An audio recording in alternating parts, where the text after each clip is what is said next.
You're watching Breakthrough News.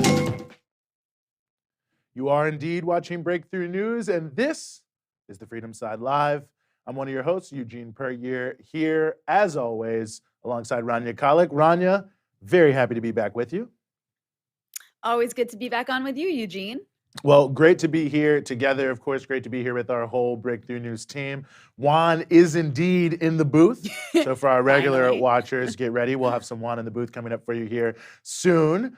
Back from our Hurricane Ida challenges where Juan was out of the booth briefly. Oh, there he is. He's back. He's here. Good to see you, Juan. We missed you. Good to see you. I've always been here. I mean, you were actually here last week, but since I couldn't see you, it felt like it was 2 weeks since we last saw you, more or less. But welcome. We all know where I'm at all the time. Anyway, welcome to the show. And of course, I just want to take the opportunity here at the top of the show to remind anybody who's watching on YouTube, take a second, make sure you hit the subscribe button. Also hit the bell so that you can get the alerts so that all of the fantastic content that we're putting out here on Breakthrough News will come to you post-haste very soon after it comes out. And if you happen to not be watching on YouTube, this is just a good reminder to you to go to YouTube and make sure you hit the subscription button. Also hit the bell so that you can get the alerts for all of our fantastic content here on Breakthrough News. And wherever you may be watching, make sure you hit that share button so that whoever is following you can follow us. We've got a great show for you here tonight. We got many, many things coming up. We're going to be talking about, obviously, all the drama happening in Washington, D.C. with the budget and various elements of that. We're going to be chatting with a former activist from the Student Nonviolent Coordinating Committee from the 60s. This is the 61st anniversary of the Student Nonviolent Coordinating Committee being formed in the Civil Rights Movement, and some of the connections to the ongoing movements for racial justice and against police terrorism. Today, we're going to be chatting about the unbelievable Yahoo story. And if you haven't seen this, stick around for later in the show regarding Julian Assange and the links that the CIA and British intelligence are willing to go to, including gun battles in the street potentially to make sure he was not allowed to leave, and many different elements. We'll get to all of that. We're going to talk about the New York Times just being completely and totally ridiculous in terms of trying to whip up fear around the issue of quote unquote crime. And that's, maybe par for the course, but they're ongoing. So there's a lot here. There's plenty of things we're having teed up for you here later in the show. So stick around. Make sure you hit the subscribe button on YouTube and make sure you hit the share button wherever you may be so whoever is following you can follow us. On that note, Juan, Rania, I'm sorry, go ahead. Oh, no, I didn't say anything, but I can if you want me to. I mean, you could. I just going to bring up something that Juan had brought to my attention. Were you afraid that Juan was about to say something that might get you in trouble? No, because I think Juan understands what the red lines are here. Let's just be clear. Last time I said something I wasn't supposed to. People were wondering what happened. I said it was because of the hurricane. Was it?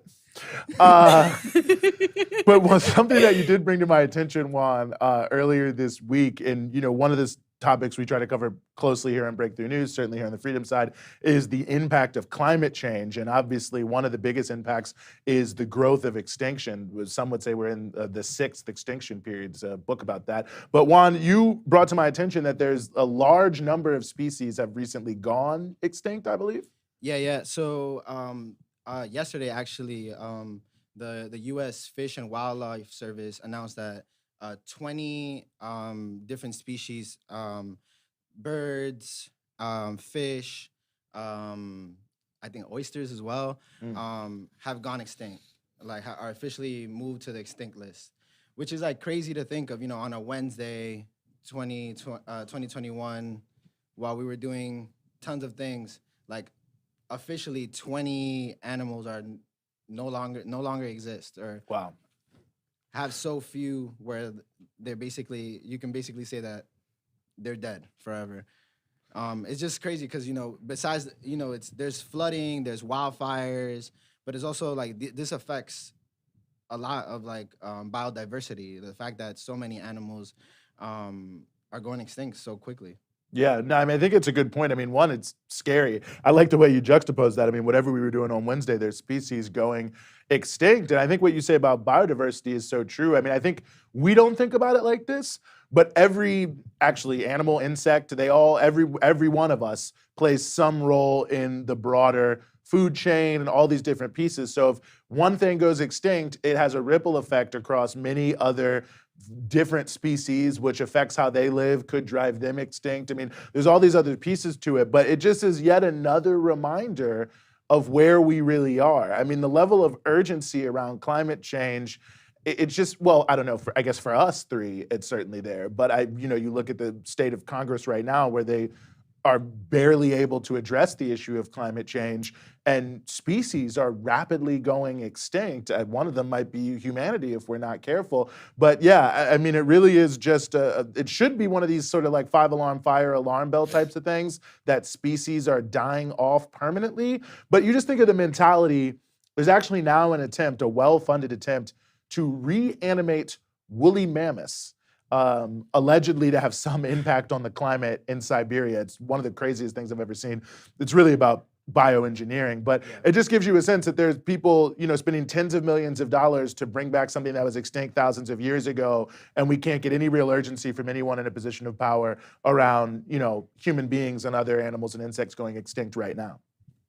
Instead, you have billionaires spending money on trying to go to Mars. Yes. Like it's, and you sense. have, no, it doesn't. And it's not even just all of these extinctions are really, really alarming. And it's just like the people in charge aren't doing anything about it. And of course, it goes back to the system that we have, the economic model that this world runs on, that also runs on fossil fuels. But, it's stunning too, because we're in the middle of a pandemic, also the roots of which lie in our economic model, in capitalism, which also doesn't get talked about. Like we have all of these really, I think catastrophic maybe actually isn't too crazy a term. We have all these catastrophic things taking place at the same time. You have these wildfires and these floods and these hurricanes and this pandemic. And they are all really a consequence of this economic model that our ruling elites just seem so committed to the point where they're just like willing to let the world burn. And it really is alarming when you see, I mean, I think we constantly hear about bumblebees, like, the amount of them decreasing around the world. And then you don't realize how important bees are to like pollinating for the sake of all kinds of things, including food to grow. So it's like every little thing that goes extinct, it might seem tiny, even a nuisance sometimes, but it's like so critical for this ecosystem to continue to exist, for us to be able to live and grow food and have water. I mean, Go ahead. Yeah, it's definitely insane because like a lot of these things, like you were saying, Rania, like really don't affect us on a day-to-day basis. And it's not until they start affecting us is that sometimes it's already too late, right? Like if you look at the current like infestation of like lanternflies, I think it's the last 3 years. They have no natural predator. They're eating up tons of agriculture. They have these big signs in PA and in New Jersey, like if you see this bug, kill it. But like this is something that has developed, right? There's a reason why there's no natural predator for it. Like you go to Staten Island, there's like feral turkeys. You go to Florida and you might get attacked by a wild boar. Like Shakira. Yeah, like Shakira. Shakira just got attacked by wild boars. By 2, I believe. They stole her purse. This is not a fake story. You can Google that. This is a real story. Yeah, but like that, like that's what it really takes for it to like for people to like really wake up or really to get bothered by it. It really needs to be something that is affecting you. But the reality is not just going to be storms, it's not just going to be floods, it's not just going to be fires. It's going to be illnesses that are going to be spread by mosquitoes, by other bugs. There's going to be food scarcity, and it's not all going to happen at once. It's going to happen slowly, and it's going to, like, if we don't act now, if Yeah, well, it's already happening. I mean, I've talked about this quite a bit over the years in terms of or what we've covered on the Punch Out vis-a-vis the conflicts in the Sahel region of West Africa, which there are many different things that are driving that conflict, or those conflicts, I should say. They're not all the same. But one of the major ones is the division over people who grow crops and people who herd cattle, over the dwindling amount of water and pasture land that is available, because the Sahara Desert keeps encroaching further and further and further upon the formerly arable lands. You look at the Egyptian revolution that took place in 2011, there are definitely some clear roots between some of the things that people were upset about in terms of the wheat supply and things like that. Actually, Christian Parenti has written quite a bit about this. So I think we can already see, when you look at, say, countries like Honduras and others, where, of course, there are many factors that are driving people to come to the United States, but one of them is the increase of climate change has made it harder to grow many of the traditional crops, and people's livelihoods are dropping off. So you think, I think to this point, I think about 1.5 million people have crossed the southern border into the United States because of a range of different reasons. But you just think about, what do those numbers look like when instead of 1.5 million people, it's 8.5 million people? I mean, the billion climate refugees that could be on the move by 2050, it's bleak. Yeah. And then you see what our political elites want to spend resources on, right? Instead of dealing with this issue, instead of restructuring the system that we run on, they prefer to spend an insane amount of money on building walls and on trying to, prevent people from escaping these catastrophes that are being caused by climate change. Or just giving the money directly to billionaires like they did last year. Yeah. Yeah, $1.4 trillion. I'd be fine with them going to Mars. I just want to note we have this is on a slightly more positive note. We do have a super chat that I think is really worth reading. Go ahead. And just to remind everybody, I am the official censor of Breakthrough News. It's true. So I get to decide if your chat if you super chat, so make it good. Might not make it through. Yeah, exactly. This one deserves it though. So from That's a Wrap, we have, this is money for Juan to buy a glass-breaking escape hammer. Always carry one with you, Juan. You never know when you'll get stuck in a booth. Just don't buy it from Amazon. Keep up the great work. Solidarity. I mean, I appreciate that they think that you're in control of that money to buy something to escape, Juan, but yeah. How can I buy something if I'm stuck? $20, that's almost enough to buy like some sort of lock and key situation. I just want people to know we are joking. Juan is like 10 feet away from me. The door is wide open. He could take off running at any moment, and I wouldn't be able to catch him. SWAT team. You're gonna have a SWAT team breaking the door down. We've been getting reports. We're gonna SWAT the Breakthrough News Someone studio. is being held hostage here and being forced to do tech work on a show. But yes, thank you for the donation. It's the thought that counts. You never know. It's true. You never know when you might get trapped in a glass box. Always better to be prepared. There's no doubt about that. Thank you to That's a Wrap. And of course, everyone, don't forget, you can drop something into the super chat. Rania, our censor, will see it and decide whether or not it is worth mentioning. So definitely really be on top of your points. But we're going to go ahead and move the show forward here, and we want to move into our first topic, which is the ongoing drama, as it were, over the infrastructure bill and the budget reconciliation bill in Washington, D.C. and the U.S. Congress. This is truly ongoing. There are various things happening in Congress right now. While we are on the air, the infrastructure bill vote, which I'm sure we'll get into, could actually come up. So we'll keep you posted in terms of that fast-moving news. But we are very happy to be joined here as we continue the show by Andrew Perez, who is a senior editor at The Daily Poster. Andrew, thanks so much for joining us. Thank you. Thanks for having me. No, the pleasure is all ours. I almost don't even know where to start on this one. There's so many different pieces and moving parts to it. Let me maybe just start here. I think that we have heard quite a bit about Kristen Sinema. We've heard quite a bit about Joe Manchin. Some people maybe have heard about Josh Gottmeier. I mean, I'm curious if you could explain more, what is behind and who is behind the push against these bills? Because we see the sort of front people, the Congress people, but there are some big, powerful interests, I know, especially in the healthcare sector, that are pushing very aggressively against the budget reconciliation bill. And I think it's important not just to know who the politicians are, but who's standing behind them. Sure. So there's obviously a lot of conservative groups that are mobilized against the bill.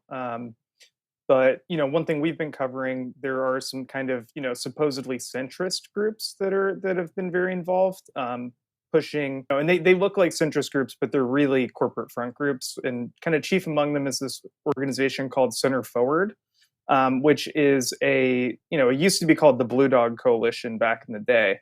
But it's, we found that it is at least 25% of the money that came in there between 2016 and 2019 was from pharma, like big pharma, their big chief lobbying group in Washington.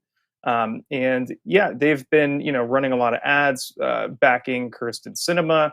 They've also been running ads more recently backing a handful of House Democrats who some of them voted down a drug pricing measure recently, and they've also, the rest of them have signed on to a kind of competitor drug pricing measure.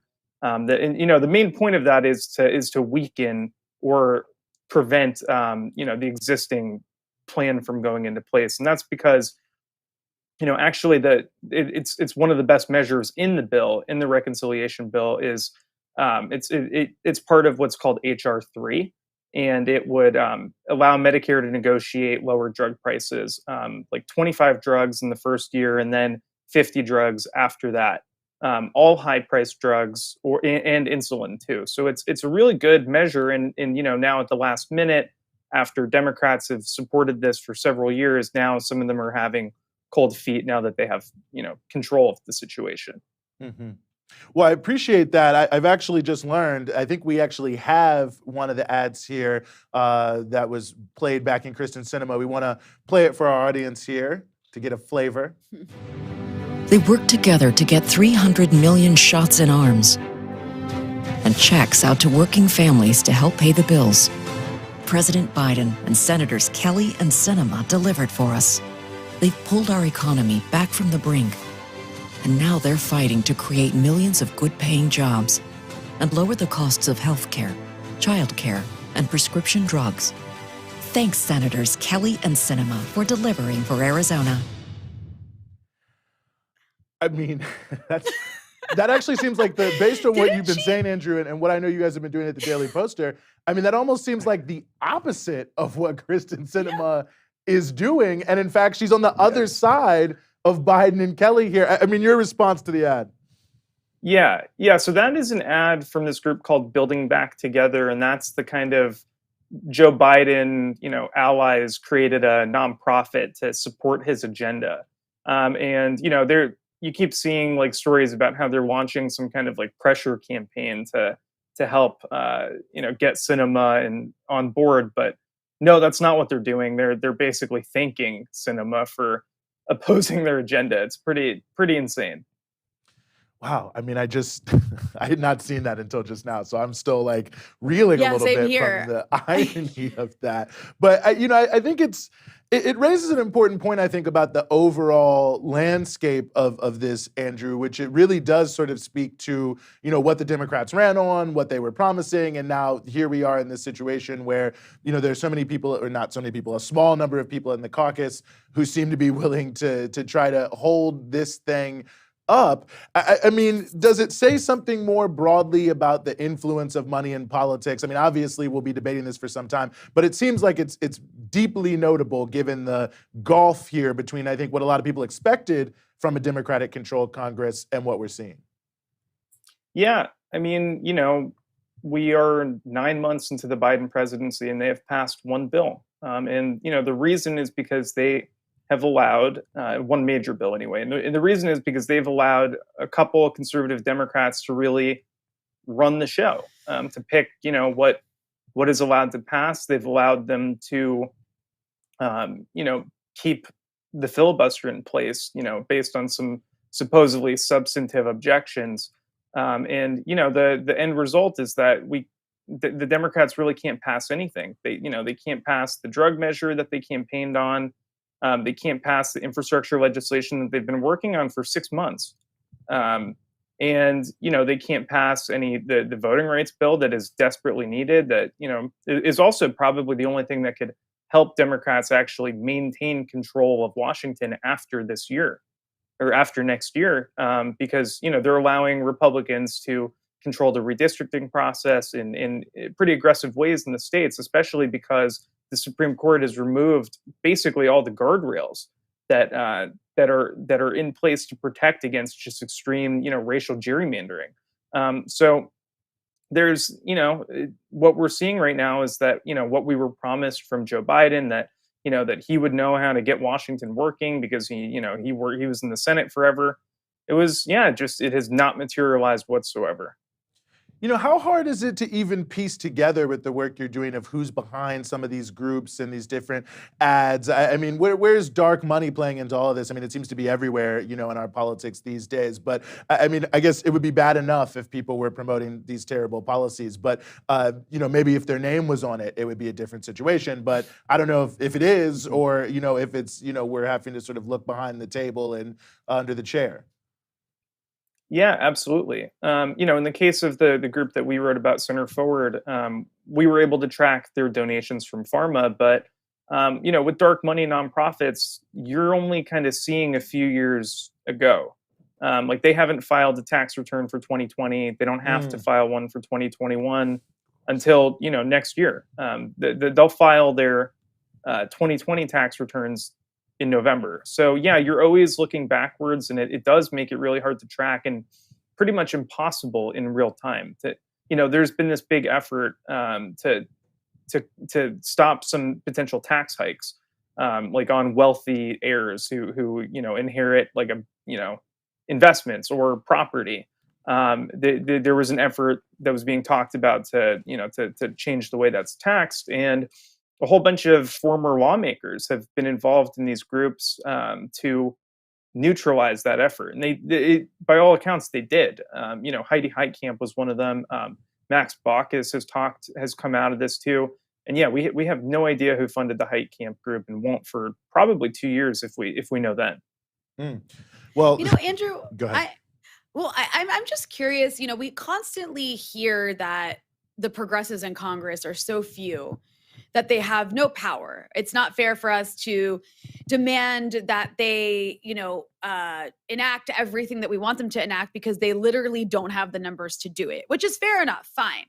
But why is it that this, handful, sometimes not even handful, sometimes we're just talking about, Sinema and Manchin over and over again. Those are the two names that come up, plus a few others. Why is it that this tiny little number of conservative Democrats have all this power to literally throw a wrench into the leader of their party, the president's agenda? Why is that? Yeah. Part of it is that the Senate majority, the Democrats' majority, is razor thin, right? It's tied 50-50. So it does give senators outsized power to block their agenda. But yeah, progressives, we've been arguing at the Daily Poster for several months that the only way anyone is going to care whatsoever about what they say is when they show that they are willing to threaten legislation the same way that Sinema and Manchin are. Right now, everyone's talking about, this kind of two-track strategy for the, Joe Biden infrastructure bill, with the reconciliation bill, and the bipartisan infrastructure bill, which was negotiated by Sinema and Manchin. And they're demanding that bill go first. It's a pretty ridiculous ask. Like they're saying our bill has to pass so we can start talking about what the rest of the caucus wants. And the only way you're going to ever potentially stop that kind of just narcissism is by saying no. And progressives do have the power to block legislation in the House. They most certainly do because Democrats lost seats last cycle. They have a pretty thin majority in the House. Joe Biden, pulled out some of the lawmakers too and put them in his cabinet. So they have a very small majority there. And yeah, it will only take a few progressives to block any bill. That's why you've seen some I'd say like some liberal pundits, the ones who are kind of the hate the left crowd, have been pushing for some, conservative or some independent-minded Republicans to support the bipartisan infrastructure deal, which the Republican minority leader has been whipping against that in the House. So yeah, they're basically hoping that Republicans will save them from progressives, so that the centrists can keep running the shots. And yeah, it's the only way it's going to stop is if progressives actually take down this bill today or soon. Yeah, no, well, it'll be interesting to see how it plays out. And again, we are watching this. So if something happens while we were on the air, we'll definitely let people know. And, we've learned a little bit more today about the level of reductions in the budget reconciliation bill that people like Manchin may want to see. $1.5 trillion is his top line. So basically cutting the thing in half. And, one of the issues that's come up in regards to this, Andrew, that I'm certainly curious to hear your thoughts about is this issue of means testing, essentially, in order to bring the overall cost down of the bill. For people who don't know, essentially limiting who can get all of the good things that are in the bill, narrowing down who will actually be benefited. But I'm curious what you think about this. It's obviously a pretty common thing in social programs in the United States for them to be means tested, but it feels like that's kind of where things we're moving away from in the context of the pandemic. Yeah. There's definitely been a push since Biden was elected to means test some of the benefits, like the stimulus checks. They wanted to means test that. There was a months long conversation about that, and it's a way to make a program less popular effectively. Make it so that people who think they're going to get the benefit can't, or that it's they have to pull their hair out to get it. But it's definitely pretty comical. They're talking about in particular means testing free community college. It's kind of absurd. Like there are some wealthy people who do send their kids to community college, but it's not the majority. And there's also a broader question of just why. Like what's the big deal? It's pretty ridiculous, and it's a way to. The other thing is, I doubt it's going to really take down the overall cost of the bill. Like you just add a layer of administrative complexity that costs money too. I think that's a very good point. To figure out all these things, I'll tell you, anyone who's ever applied for many of these programs can certainly speak to that. There's so much to it. Well, to be interesting to see how it all plays out. It's going to be interesting to see how it goes. I can really only very, very highly recommend to folks that they follow the Daily Poster and all the great work you guys are doing there, Andrew, looking behind just what we're seeing on the surface, especially on the issue of who's really pulling the strings here. So I really appreciate you giving us a little bit of your time here on the Freedom Side. Thank you. Yeah, thanks so much. Well, Rania, I have to say, it's a wild situation. I'm getting some reports here from our Breakthrough News team that there's skepticism on whether or not the votes will come today. So speaking to the question that you certainly just raised, that there may be enough progressives in the House that are going to stand strong on this. Bernie Sanders, of course, calling yesterday for people to stand strong on this. But it really is just... it's hard to even really reflect on when you think about the issue here. It's not as if people are proposing something that sounds, wild or whatever. This is free community college. It's expanding Medicare. It's expanding the dental benefits of Medicare. It's helping to raise the wages and improve the conditions in long-term care, assisted living. You got your grandparents in assisted living. Think about that. It's the people who work with them, getting them not poverty wages and making sure that people who are living there aren't living in squalor. It's the child tax credit, few $100s for families. What family that's a real working family doesn't need a few $100 extra a month? Things that paid family leave, by the way, and paid sick days. 32 million workers don't have access to one paid day off. It's honestly the biggest scandal is that these things don't exist already. And you'd think that this last year, worst year for most people, the best year in history for billionaires. They gained $1.8 trillion, collective wealth of 4.5 trillion dollars. And yet somehow even the most basic changes are being held up by a handful of people who are supporting the agenda of billionaires. And these are popular, everything you just described, which is these are basic things that any country with a decent system should be offering its citizens. Yep. In any other country, this would not be controversial. And it's not even controversial, by the way, among the US populace. These are popular programs that Americans want, because you'd be stupid or a billionaire or even 100 millionaire or millionaire not to want these things. And I just want to throw this out there real quick, because this just made me laugh in like 10 different ways. Our good friend of the show, Marco Rubio.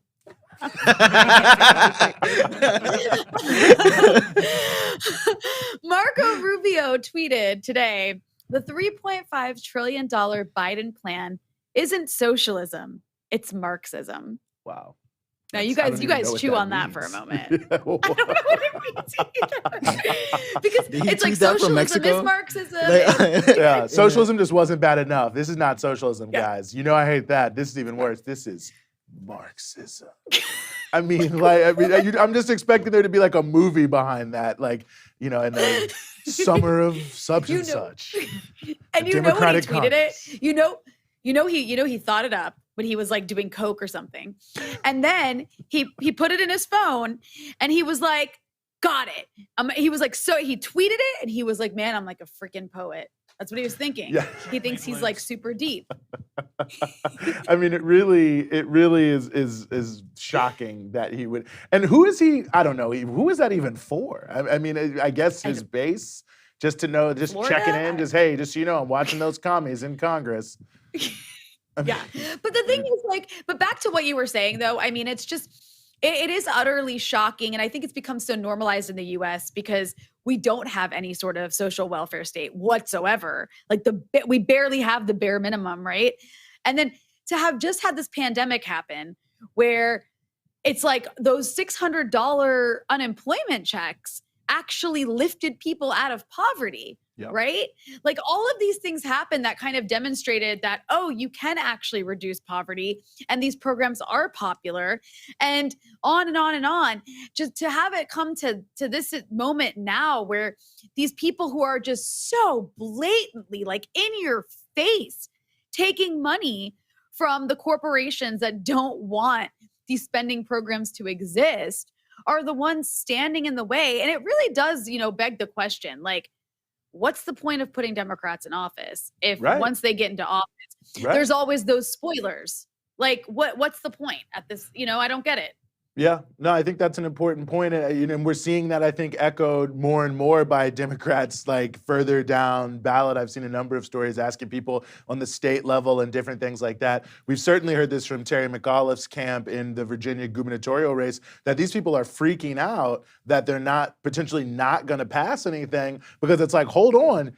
Y'all told people last year we were going to help them, and now we're like, here's a bill that certainly you could do much more for people, but at least will tangibly show up in the lives of tens of millions of people, and you can't even do it. And I think to your point, Rania, it does show that there really is one party in the United States, that it doesn't actually matter what's going on. The majority in Congress is for the billionaire caucus, not the Democratic caucus, not the Republican caucus, that not only are they not doing anything, but the fact that they seem to not even be able to control them. I mean, if you have 90% of the Democrats or whatever say they're for it, and you have two people or whatever, and they can't even bend them in any way, shape, or form, I think that is shameful on so many levels, because again, this is so basic. I mean, this really should be like, yeah, let's just do this and leave for the weekend, but it's turned into a massive piece. And you've got the Business Roundtable, which is the lobbyist for all the biggest business in the country. The chair of the board of the Business Roundtable is the CEO of Walmart. And they're saying the bill should not pass at all under any circumstances. I mean, the level of callousness is just unbelievable.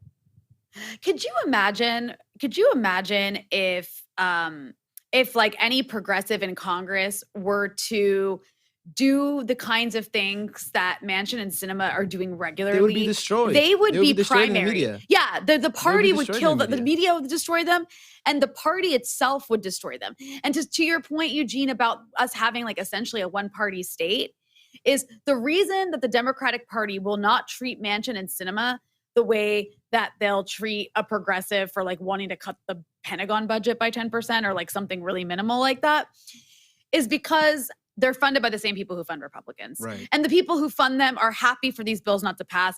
And you can imagine that there's certain people in Democratic leadership positions who are very satisfied to have a kind of spoiler like Manchin and Sinema who they can put all the rage on and point the finger at instead of pointing the finger at their own party, which is totally complicit in all of this because it's their funders that are funding these supposedly centrist groups to lobby against these bills.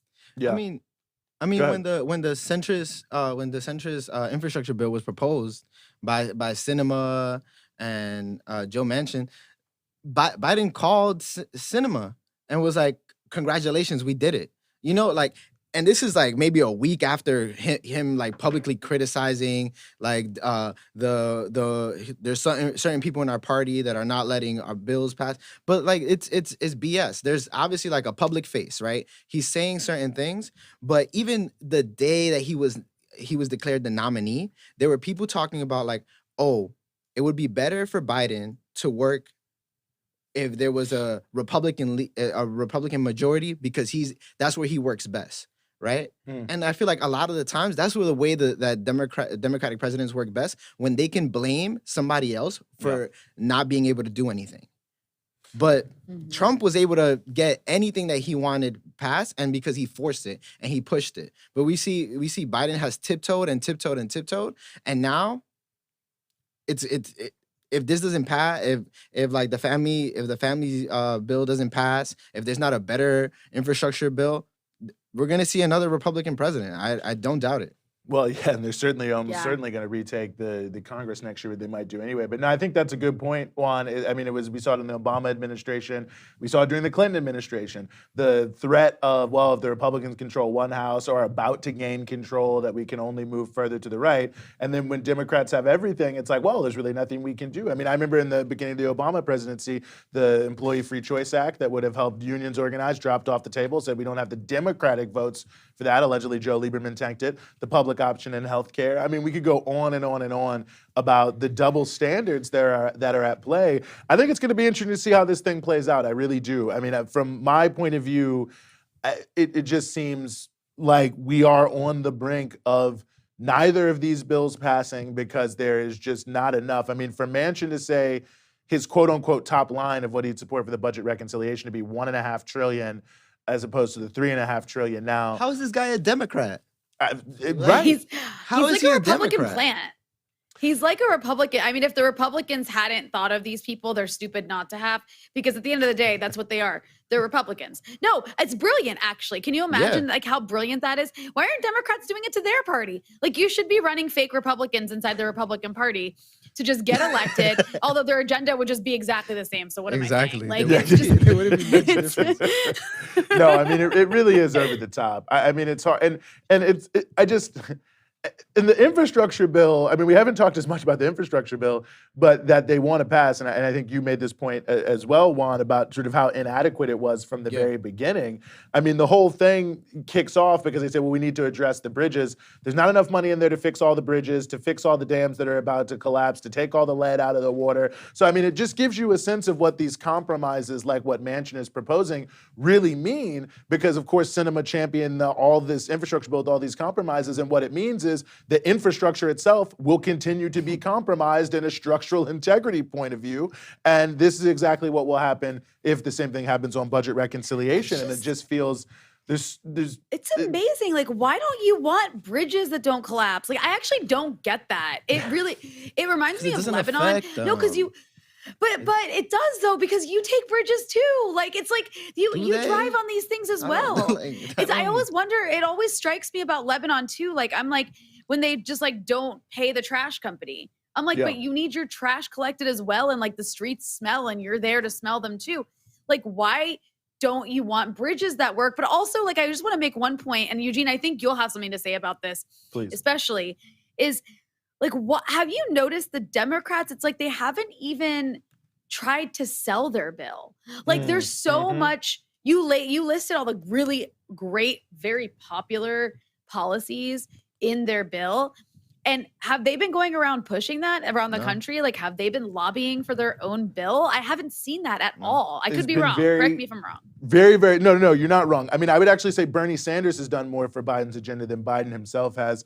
I mean, there is a campaign coming from labor unions, especially that have been out here doing a lot, but, they are not the elected officials themselves. And I think that certainly we haven't seen anything like the full court press that we have seen on many other bills in the past. I mean, we haven't seen anything even comparable to what was around the ACA under the Obama administration to promote that piece of the agenda with all the different flaws. So I think it's deeply notable, and I think it speaks to a point that I think, Juan, you were making earlier about things working better with Republicans, that there is a lack of political will inside of the White House. I mean, we can certainly talk about how the White House counsel, for instance, is a former lobbyist and the brother of one of the biggest lobbyists on Capitol Hill. They've taken money from big pharmaceuticals. And so, I won't go too deep into that, but I do think that it is notable that, quite frankly, it does seem as if there is not much of a political will from the White House to drive the thing through at all costs. I know. But go ahead, Juan. I know we have to move forward, but I just want to say one thing.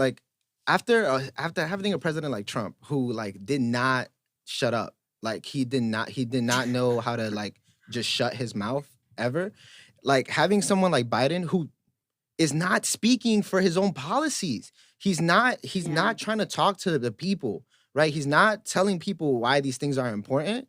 It just shows you there's either you can't or you don't want to. Yes. I think that's a good point. I saw some actually centrist Democrat in the House who's actually supporting this.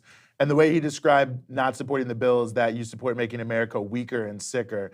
And I just thought, what if Biden was just constantly saying that about Joe Manchin, But he just meeting with them 24 hours a day. They have 8 meetings a day. They're like, cinema's back at the White House, and nothing happens. So anyway, more to say about all of that. We'll see if a vote happens today. Real quick, Steve Donziger, who many people know is a lawyer who is helping to fight against the unbelievable pollution of Chevron. And Rania, you interviewed him, I don't know, I did. A few months ago. Nevertheless, Yeah. I think it was the UN Human Rights Council here. I'm just trying to get this. Yeah, the UN Human Rights Commission has ruled that his house arrest actually violates the terms of international law. And I believe there's going to be a ruling. Maybe it's even today. There's a court case. It's coming up very soon. About this very issue, this issue of his house arrest and what the terms of it may be. But I suggest everyone go back and check out that interview that Rania did. It's honestly a shocking story in many different ways in terms of what went on there. But moving the show forward here, go ahead. Oh, sorry. I was going to say shout out to Abu Haram, super chatter, who actually let us know about this UN decision. Well appreciated. Go ahead. Yes. No. I appreciate that. We've got plenty more here. We're going to be talking about the CIA and Julian Assange. We're going to be talking about Canada and the new Cold War on China. We've got more about the New York Times whipping up scares about crime. But now we want to turn slightly back to the past, the history of the civil rights movement, the Student Nonviolent Coordinating Committee, or SNCC, which had its recent anniversary and has an upcoming major important conference from the SNCC Legacy Project. We are very happy to be joined here on the show, honored really by Frank Smith, who is a SNCC veteran, also executive director of the African American Civil War Memorial and Museum in Washington, D.C., one of my favorite places. Mr. Smith, thank you so much for being with us. Thank you very much. I'm happy to be with you. Well, I have to say, we are really honored to have you here. And I think that, unfortunately, due to COVID, of course, we weren't able to have the same level of celebration over the 60th anniversary of SNCC last year. But upcoming in October, you'll have the Legacy Conference there by the SNCC Legacy Project. And I want to get to that. But where I really want to start is just in our current moment a little bit. And I wonder, how was it for you to see last year, in this momentous anniversary of young people rising up against racism in this country, to see this uprising of young people rising up against racism in the wake of the murder of George Floyd? I mean, how did it feel in that moment to have those two things juxtaposed? Well, at the age of 79 years of age now, I'm entering in the last trimester of life. And so it was encouraging to see young people get out here and go to work. We all have work to do. Every generation has to earn its stripes. And so I was happy to see young people get out here. And we will have many of those young people participating in this conference that we have set up for October 14th through 17th here in the District of Columbia. Well, it's virtual, so it's going to be nationwide. But yeah, it was heartwarming, and I was glad to see it. And I marched with him a few times myself. My steps are a little shorter, and my distances are a little shorter. But I just be out there shaking my fist at him, let him know I'm with him.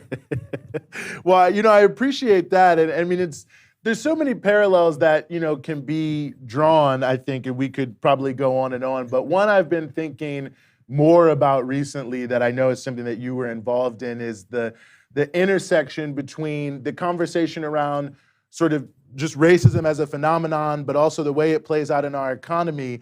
And, one of the sort of pieces I feel about the history of SNCC and the whole civil rights movement that is a little underplayed is the Mississippi Freedom Labor Union. And I was wondering if you could talk to us a little bit about that experience and how it intersected with the voting rights work you all were doing in Mississippi, which has become so, historic and well known. Okay, well, it's interesting that you would raise that because the last thing I did in Mississippi, I was over there for 6 years. In the last 6 months or last year I was there, I actually worked with a group in a place called Strike City, Strike City. It was a bunch of sharecroppers who had gone on strike on this plantation because they wanted to get paid $1 an hour for their wages. $1 an hour. That means they would have been making $8 a day, $40 a week. They were trying to get $1 an hour, and they were, because of their strike and because of their demand for $1 an hour, they were put off this plantation.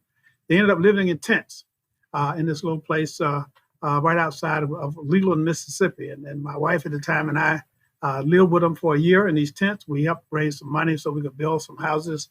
And quite honestly, I think it must have been the only time in the history of Mississippi Delta that it snowed that winter while we were in these tents. So we got to stay in tents in Mississippi at a time when it snowed. It didn't snow much, but it was enough to freeze your butt if you were out there in the middle of the Mississippi Delta in a tent.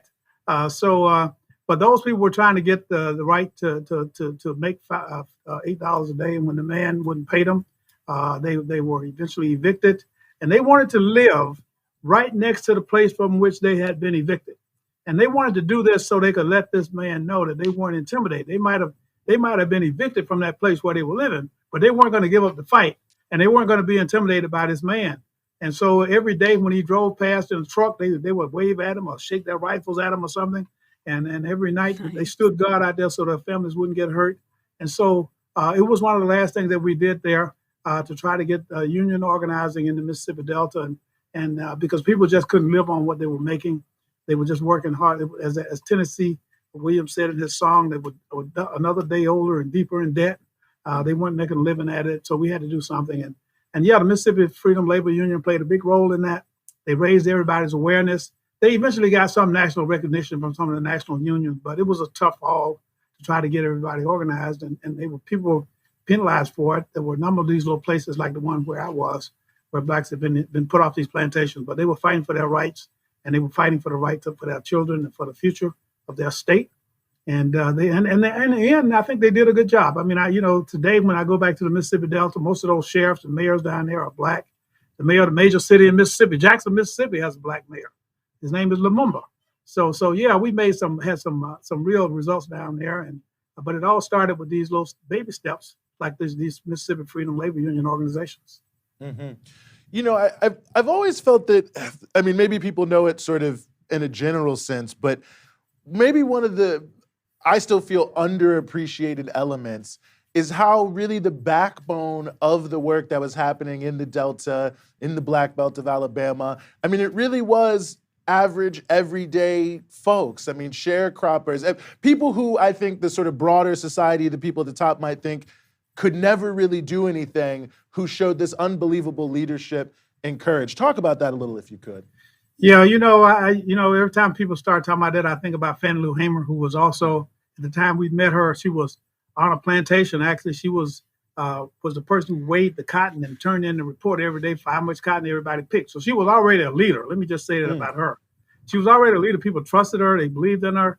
They trusted her word when she said it weighed 60 pounds versus 40 pounds because everybody wanted to get more money. But she was the most courageous person perhaps that I ever met, quite honestly. And she was somebody who believed in, once she set her sails on this freedom thing, she was never going to quit. She was never going to give up. And I'll just tell you a quick story about her. I remember once, and as a civil rights worker, our job was always to be ahead of everybody. We're supposed to be leaders down there. But there was we had a meeting in the church, and we were trying to get people to pump everybody up singing to go march down to the courthouse so they could register to vote. About 200 people in the church, and somebody came in there and told us that the sheriff had surrounded the church, and they said they weren't going to let anybody march out of there. And so Miss Hamer, in her Mississippi style, she said, we're going to march out of here, and all of y'all who are scared, y'all get behind me and my Jesus. We're going to lead y'all out of here. And I was thinking to myself, maybe we ought to forego this one today, Miss Hammers. I'm not, I like a little preparation before I got to go to jail. Maybe I can get a toothbrush or an apple or something. And I hadn't planned to go today. But once she said she was going to walk out there, we had to go in. So she made all of us stronger and more emboldened the rest of us too. So I had to go with her. I had to, no way I could stay behind. I wasn't going to let that become part of my reputation. So I was walking out of there with her. It was amazing to see. I mean, we walked out of there. The sheriff, these people said they're going to arrest everybody. She said, well, you're going to have to arrest me because I'm not stopping. So we got closer to them. They sort of moved. It was like parting the waters. They moved and let us march. Of course, we got to the courthouse. They didn't let nobody register to vote. But we did make our way to the courthouse. Wow. I mean, there's just so many amazing stories of just, what really became, I think, everyday heroism. And, just thinking about the role that you all played in SNCC, I think is also so interesting to me. I mean, obviously now here we are in 2021 and even the people who were against it then are, of course, now for it. But, I know you were at Morehouse College. There was many people coming from Howard, where I'm an alumnus of, and other places. I mean, I have to assume at this time, when there were so few blacks going to college and having the opportunity to have higher education, that to go into this struggle, I mean, it must have been a step into the unknown in terms of where you all were going. And I have to imagine many of your elders, I'm sure some were supportive, but many maybe tried to hold you back. Yeah. Well, I people ask me if my parents gave me permission to go to Mississippi. As far as they knew, I was at Morehouse College. I was still there. And I've been in Mississippi 6 months before they figured out that I had gone over there. But I had been arrested several times in Atlanta. So that's part of this Atlanta sit-in movement. So I'm sure they knew by then that I had been bitten by the bug. I was the first person in the family to go. They didn't know what college kids did. They didn't know that it wasn't part of our curriculum at Morehouse College. So I just said that to be funny. But of course they knew, and they were praying for us every day, and they knew we were. And what my mother said was, well, we knew that you may get yourself in trouble, but you were smart and you get yourself out of it. That was part of what we believed in, what we trusted you to do. And we were an organization who supported each other. We did have lawyers who would help us get out of jail. If one of us got put in jail, somebody among our group would go see about the other one. That was a pledge we made to each other. As one of us got arrested, somebody would come and see about it. Somebody from our group. We didn't worry about whether NAACP people was coming or whether SCORE was coming, but somebody from SNCC was going to come see about you. And if nothing else, they come and put themselves in jail where you were, and we'd all be up in there singing freedom songs together. But that was important for us. But let me just say one last thing.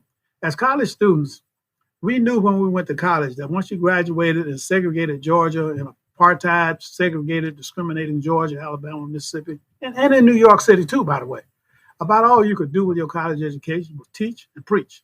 If you didn't want to be a teacher or a preacher, if you wanted to go to law school, you couldn't practice law in these states. They wouldn't let you pass the bar. And if you got before these judges, they would laugh at you and you never got treated like any other lawyer. And so you had to make life better so you could practice your own craft. And maybe we wouldn't be able to see all of this happen ourselves in our lifetime, which we were able to do in some cases. We had to make it better. As we made it better for others, we made it better for ourselves too. And I was fully aware of that. And I can tell you right now, there were numerous discussions at SNCC about this in Atlanta and in Mississippi and in these jailhouses when you had plenty of time to think and to read the books and do all kinds of things. But yeah, we knew that we had to do something to change the South. And we have a graphic up here at the African American Civil War Museum, which shows two things. One, that Black college enrollment went up from like 250,000 when I was in school in the 1960s to almost 2.5 million when President Obama got elected in 2008. That's a 100-fold increase in Black college enrollment. That came about primarily because of the passing of the '64 Civil Rights Act, which outlawed discrimination in employment and various other things. And as African Americans get elected to office in these big cities like Washington, D.C., Atlanta, and New Orleans, Louisiana, and Birmingham, Alabama, as we take over these cities, employment goes up, African Americans earn more money, so we can see some of the benefits of our work. It made a difference, and it will continue to make a difference now. So these young people who are fighting, you got to keep fighting because this battle is not over yet.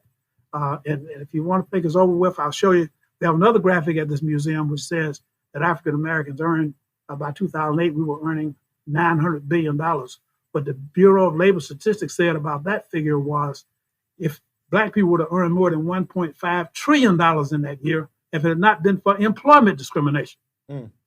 Now, racial discrimination, when you can't get the job in the first place, they're not going to hire you. They say you can't go in and hire on DS3 or something in the government.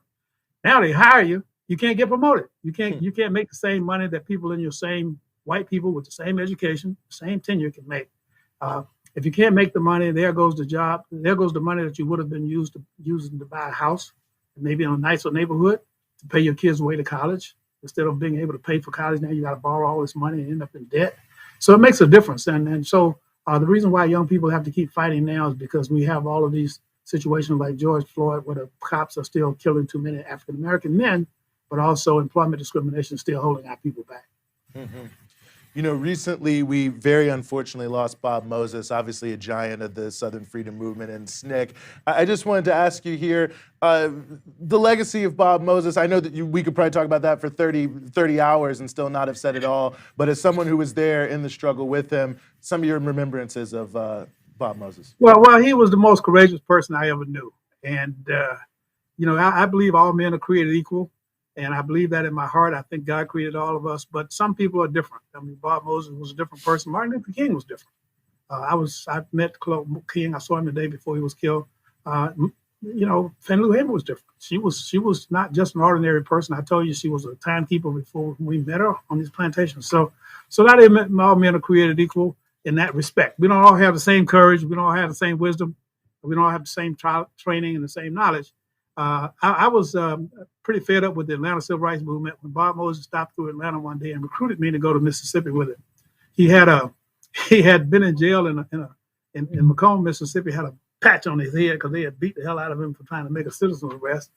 And he came to see me and said, I want you to come to Mississippi because we can't keep leading people in these demonstrations and going away looking like we're scared. Because if we keep doing this, people are going to be scared to stand up because there'll be nobody there to stand up with them. And he said, I want you to come back with me. And I said, maybe. He said, I said, yes, but I said, maybe. And he went off to New York and came back. And he said, I thought you were coming with me. I said, all right, I'll come with that for something. I ended up staying with him. So he was a special person. He was more courageous than anybody I've ever met. And he was one of those guys that spoke softly, didn't talk a lot.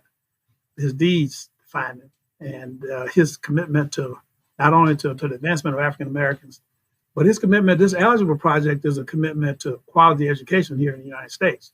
And, you know, let me say something about this. African Americans have led the fight for quality education in America. There was no public school system before the Civil War. African Americans come out of the Civil War, and what do? We establish schools and churches and schools. And in Alabama, a person who was born a slave, who was a Civil War soldier, came back to Alabama.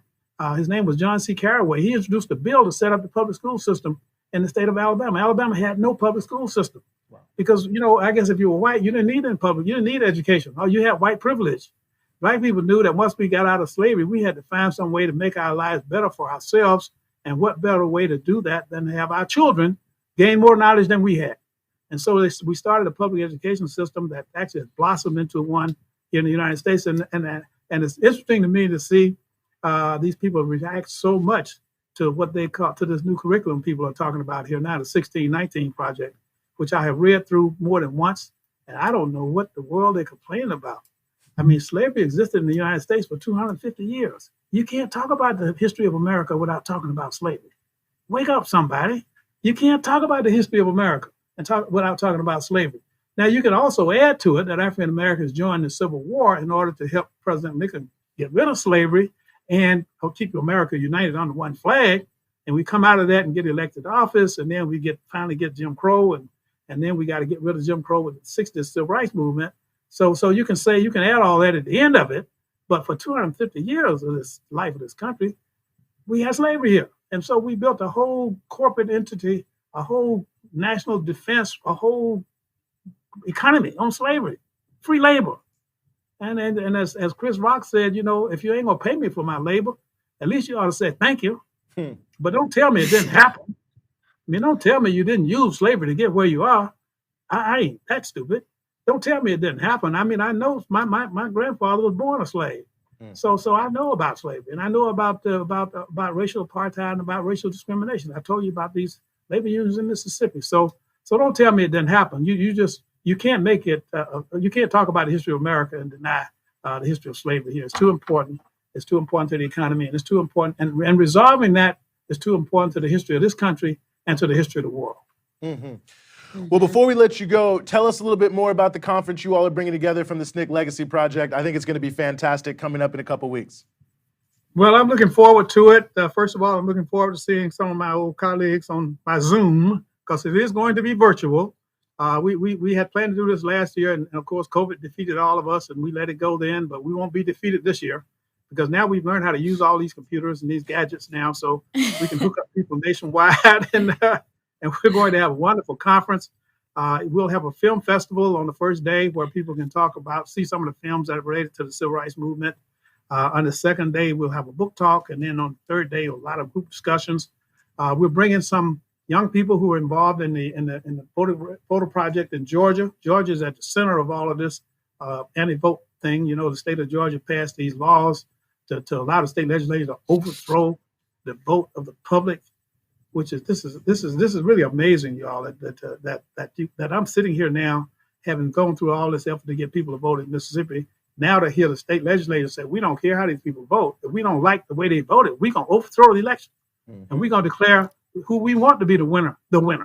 I mean, that is about as un-American as we can ever think of here in the United States. So we've got some more fighting to do here, and what we hope is that these young people who are going to join us. We have many colleges that have signed up, many professors who've signed their classes up.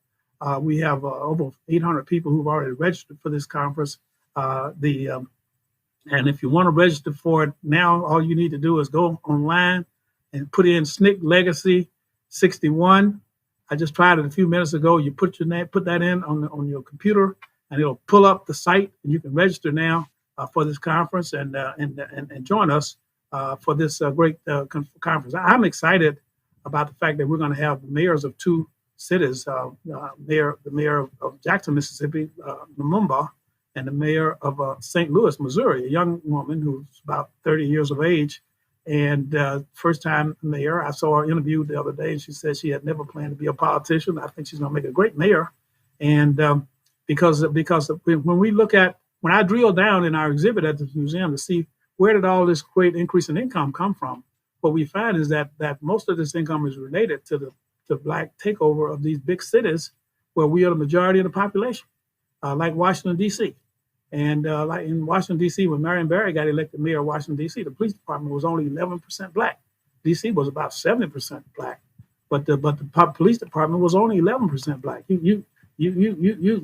Somebody need to do something about that. And so it made a difference who was in there. It makes a difference who's in there now. And I'm glad that we're going to mix up not only old heads like me who will be doing a little bit of the talking, but also young people who are on the streets every day now trying to keep us from losing our right to vote, and these mayors who are working hard now trying to take care of the problems in the cities, of the problem not only of voting, but also the problem of police violence and all of the Black on Black crime too. I'm not going to leave that out. I mean, we need to do something about that too. It's terrorizing the Black community, and I'm looking forward to some discussions about ways that we can use to make this place safer and better for everybody. Absolutely. Well, we really appreciate it. Everyone, look up the SNCC Legacy Project, register, go watch it, check it out. If you're in Washington, D.C., you've got to check out the African American Civil War Memorial and Museum. Fantastic on the inside and the outside. Frank Smith, SNCC veteran, executive director of the African American Civil War Memorial. And I have to say, since we mentioned Marion Barry, another SNCC veteran, also former 4-time representative of Ward 1 on the D.C. Council. Thank you so much for joining us here on the Freedom Side. All right. Thank you very much. All right. Glad to be with you. Look forward to seeing you online. Absolutely. Okay. Well, Rania, you know, it's the fact that it's 60 years ago, the Civil Rights Movement, 61 years in and of itself. I mean, not like I was there, but I just feel like not that long ago, but man, certainly time is flying. But nevertheless, definitely check out the Indeed. SNCC Legacy Project. I've had the opportunity to know Frank Smith for many years. Many of the other people who are going to be involved in the conference, living in Washington, D.C. for 15 years, one of the honors that I've had is the opportunity to meet so many people. Dory Ladner, of course. I don't know, Dory, if you're watching, but shout out to you. Joyce Ladner, her sister, also another fantastic longtime activist. In addition to SNCC, years on, of course, many people, unfortunately, who have passed on that, were there in the D.C. area and taught us so much, those of us who were coming up as activists and organizers in those days. So, yeah, I hope everyone checks out the SNCC Legacy Project and takes the opportunity to check in on some of what they're doing there. But, Rania, I think we have to move the movement on here. I think we want to move to, I don't even really know how to describe this story. It's a wild story, but it involves the CIA, involves the UK government, it involves Julian Assange, it involves all sorts of plots and potential shootouts in the street. So we are very happy to be joined. What's that? I was going to say, is this like a screenplay for a movie that you just described? It kind of sounded like a Hollywood thriller. It feels like it could be. Maybe it will be. I don't know. Someday, maybe start writing, Rania. But we're really happy to be joined to help us sort through all this and explain what's going on by Kevin Gosztola, who many of you may know is the managing editor of shadowproof.com. And believe it or not, is the co-host of the podcast, Unauthorized Disclosure. Very good podcast, I have to say, co-hosted by Rania Khalek. Kevin, thanks so much for being back with us. Hey, it's good to talk to both of you. So I guess just walk us through this story, maybe in a capsule view. I mean, I've heard about this story from your reporting about it, of the Yahoo story. I don't even really fully know how to summarize it because it's so out there. So let's just, I'll go through the framework of what we knew before and what we learned, and then what the implications are for Julian Assange's appeal. So we knew before this reporting that there was an espionage operation against the Ecuador embassy, and that a private security firm in Spain called UC Global was involved, that they contracted and that they were working for U.S. intelligence. But I'll just note that most of the time people said U.S. intelligence because we had not fully confirmed that it was the CIA, despite our pretty good suspicions. And then there was also a report done that exposed that there was cover provided to this operation by Las Vegas Sands, and that you could connect it back to Sheldon Adelson, who was the Republican billionaire. He's now dead, but he had been bankrolling President Donald Trump and a lot of Republicans. And he was involved in also helping the CIA, providing assistance. And so now in this report, what we get from these Yahoo News reporters, including Michael Isikoff, who is a prominent reporter, is this detailed analysis and a lot of sourcing from over 30 former Trump administration officials and former intelligence officials who describe what was going on during Trump's administration, where you had people within the CIA discussing ways to redefine WikiLeaks so that they weren't treated as a media organization, ways to go after and disrupt the journalism of WikiLeaks, target its staff members, steal electronic devices, pit people against each other, plant false or damaging information. And we have discussions around a rendition operation, kidnapping Julian Assange from the embassy, putting him on a plane back to the United States, or I suppose he could have gone to a third country for some secret interrogation. Then there's also the fact that we have evidence, according to these sources, that there were plans sketched out within the CIA to assassinate Julian Assange, and that there was serious contemplation of what legal authority they may have had to carry out all of these operations. And it frightened the Justice Department, and the Justice Department decided that they were going to accelerate their agenda of bringing Julian Assange to trial. And they were going to indict Julian Assange. So what does this mean for the appeal? This means that there's evidence of improper pressure on the Justice Department to charge Julian Assange. That's a big deal because in the decision from Judge Vanessa Baretzer at the district court level, although she rejected the extradition request on different grounds, she did say, I do not believe that the hostility from within the CIA would translate to improper political pressure on the Justice Department to charge Julian Assange. But these sources contradict that entirely. The other thing is that the appeal hearing that's upcoming on October 27th, which I'll be covering, is going to be one where it discusses where the U.S. makes a claim before this appeals court that they would treat Julian Assange humanely if he was brought to the United States. And they're going to need to undermine the conclusion of Judge Vanessa Baretzer that extradition would be oppressive for mental and physical health reasons. Well, the suspicion is that they would place him under special administrative measures within the mass incarceration system of the United States, and that this would be a designation that came from the Attorney General. So that'd be Attorney General Merrick Garland. And who pressures Merrick Garland to do this? It's people within intelligence agencies like the CIA, which we now see from this report is completely hostile. We already knew that, but we have more evidence than ever that they are hostile and will go so far as to plot to kill Julian Assange. Kevin, I'm curious of, well, two things. First, I think what's really alarming, everything about this report is alarming, but what's very alarming is this kind of way that the CIA under Mike Pompeo went about recategorizing or categorizing WikiLeaks as like a non-state intelligence agency that was maybe working for foreign powers, but regardless, that sounds like a new designation that they sort of like pulled out of their asses, if I may say. So can you talk a little bit about the dangers in that designation, because it basically allowed them to open up this publishing organization, this journalistic organization, to all kinds of things that you're then allowed to do to a spy agency, including the kidnapping, assassination, torture, whatever. So can you speak to that? And then also, will this have any impact, do you believe, on the case in the UK to extradite Assange to the United States? Yeah. So if you go back to 2017 in April, the first public remarks that CIA Director Mike Pompeo gave was at a Washington, D.C. think tank called CSIS, and he signaled to us all that there was going to be a major escalation in the war on WikiLeaks because they were designating WikiLeaks a non-state hostile intelligence agency.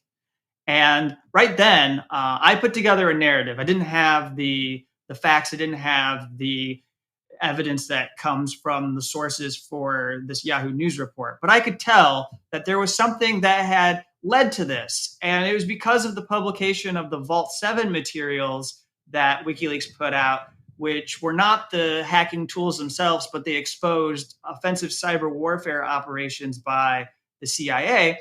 And as we see in this article, Mike Pompeo was embarrassed. They were ashamed. Everyone decided they needed to have revenge on Julian Assange. So he signals that they're going to go after him.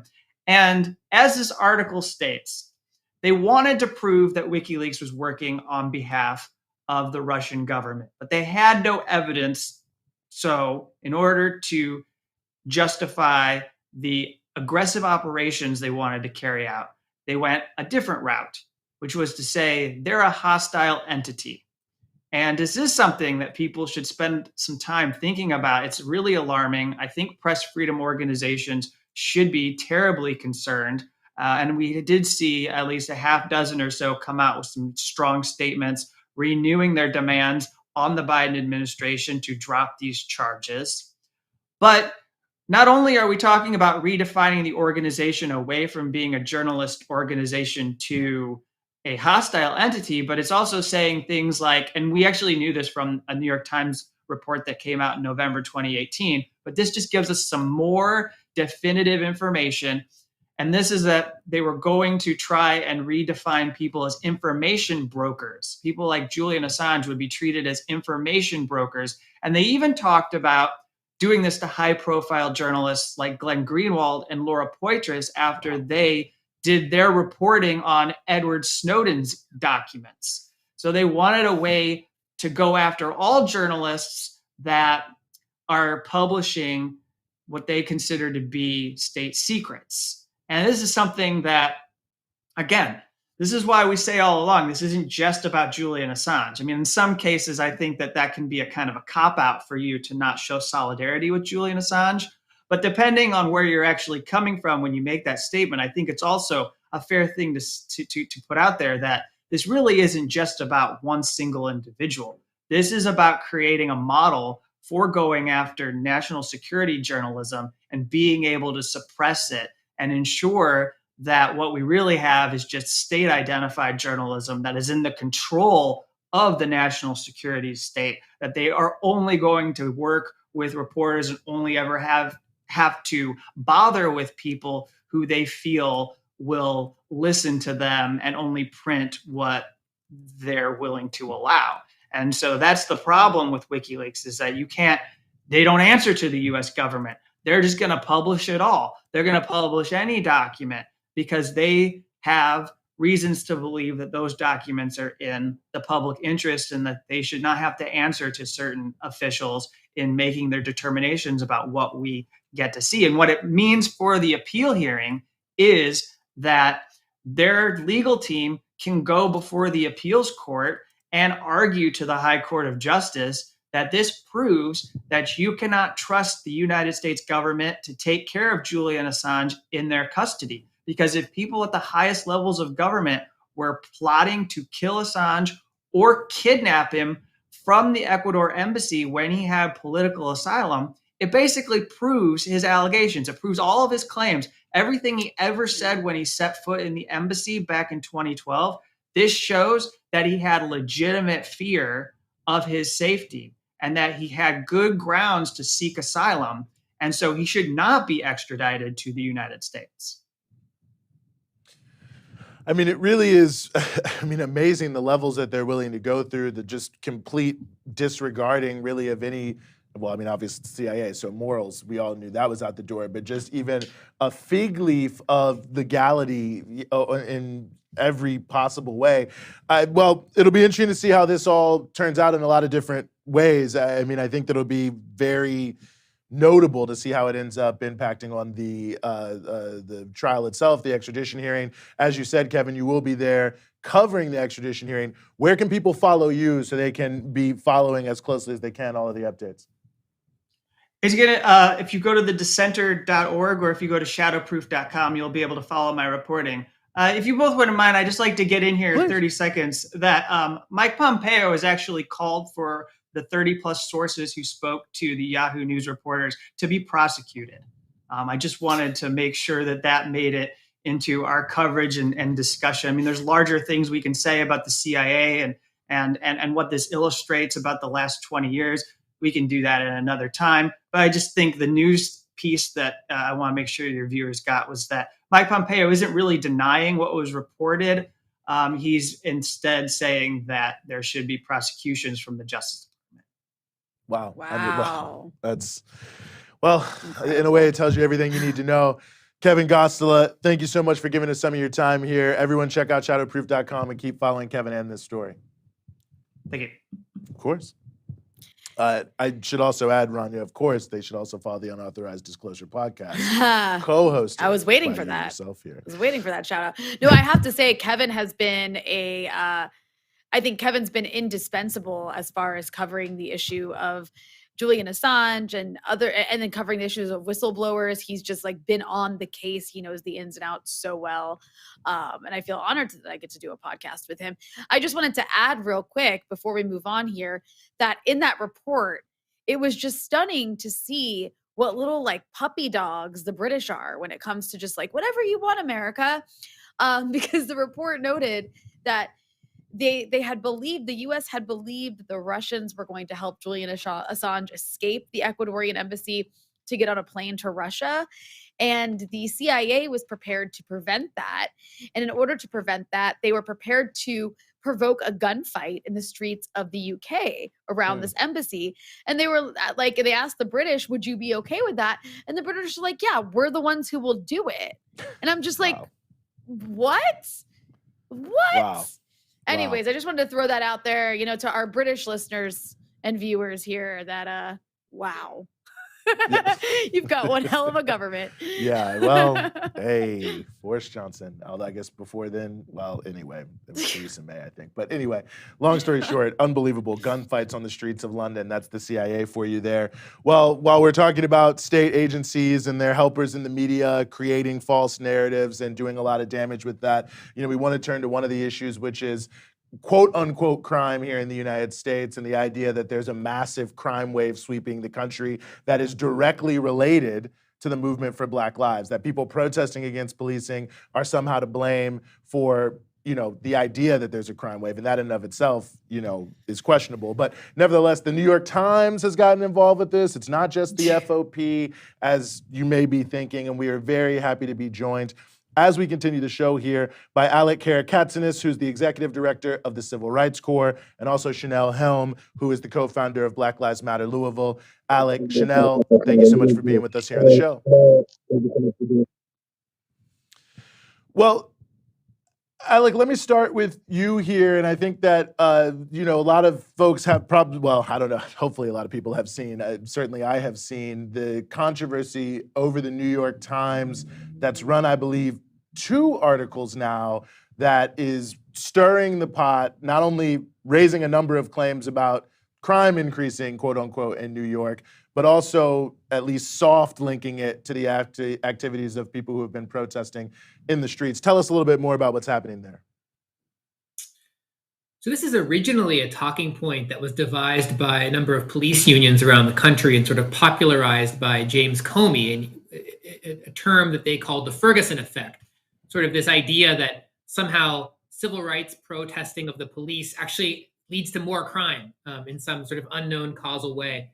It's quite pernicious, and it's something that we've seen not just in the New York Times in these 2 articles, but throughout the mainstream media all over the country. And I think it's linked to a much deeper, more profound flaw at the core of media reporting on this issue, which is that it links crime, whatever that sort of politicized concept means. Because of course, when the media talks about crime, they're only talking about a small subset of harm, right? I've done a lot of writing about how the media talks about property crime, but doesn't include wage theft, which corporate employers take $50 to $100 billion a year from low-wage workers, dwarfing by a factor of 5 all shoplifting, robbery, burglary, other property crime, right?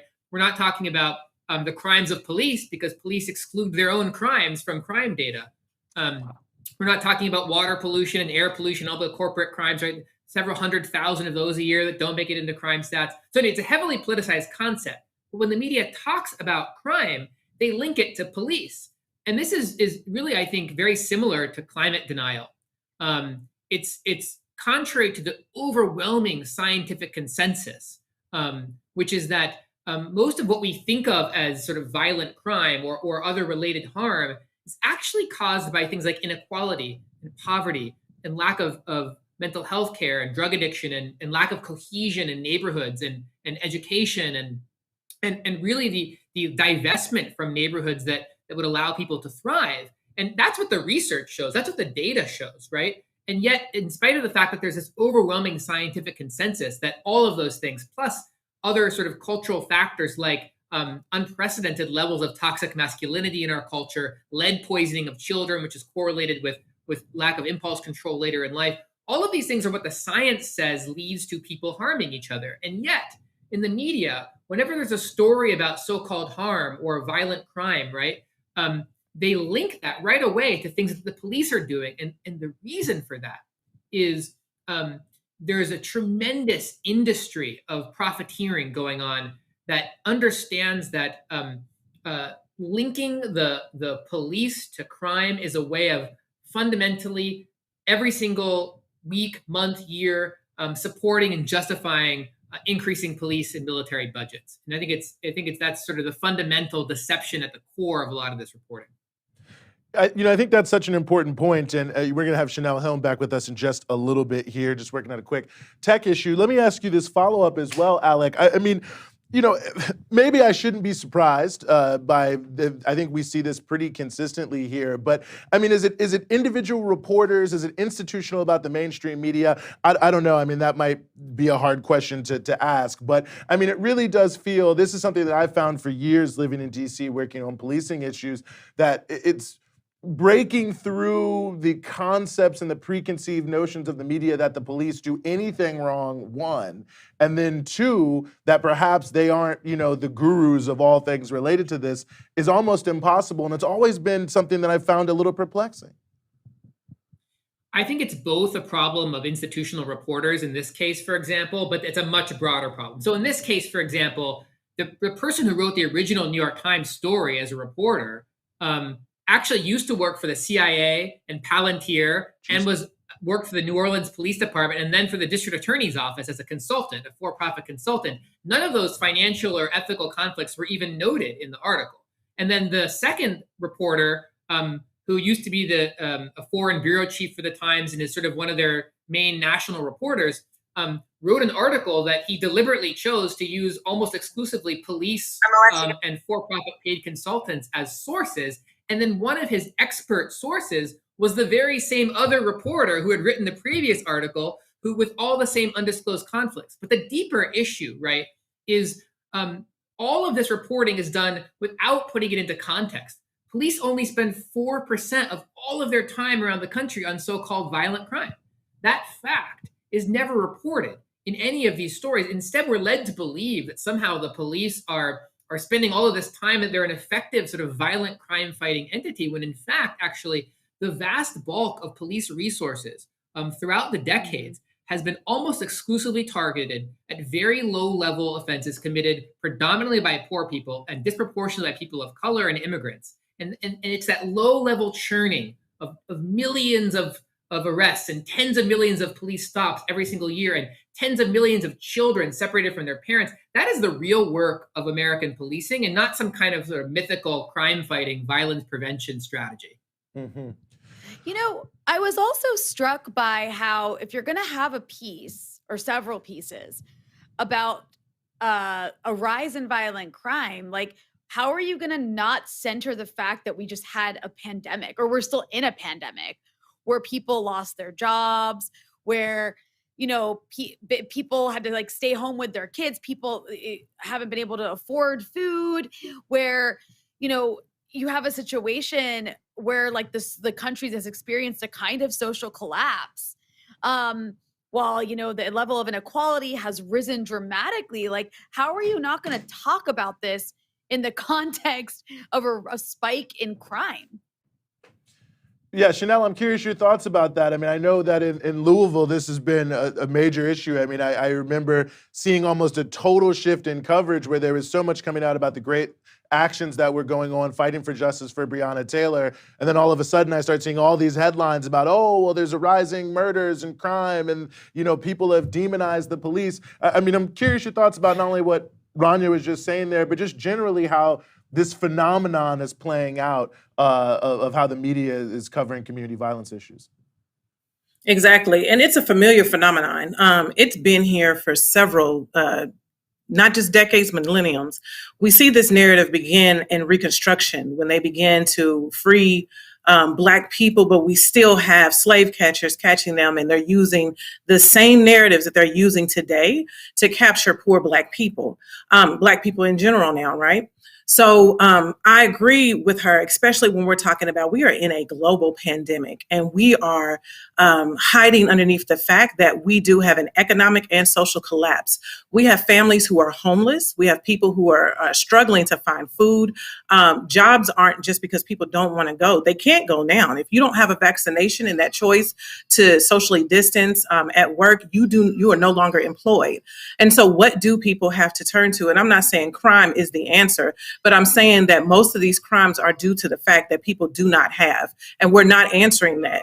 $200 here in CARES Act, $200 there does not equate rent. It does not equate food or the insurance for healthcare in a pandemic. So yes, it has been extremely frustrating one leading mutual aid in this city with several other organizers just to make sure that at the beginning of the pandemic, our elders couldn't even leave the home because they did not know what to expect when they left a home and being vulnerable, getting food to them and to mothers who no longer have childcare because school is out, the daycares are closed, and already toppled on top of it, an eviction crisis.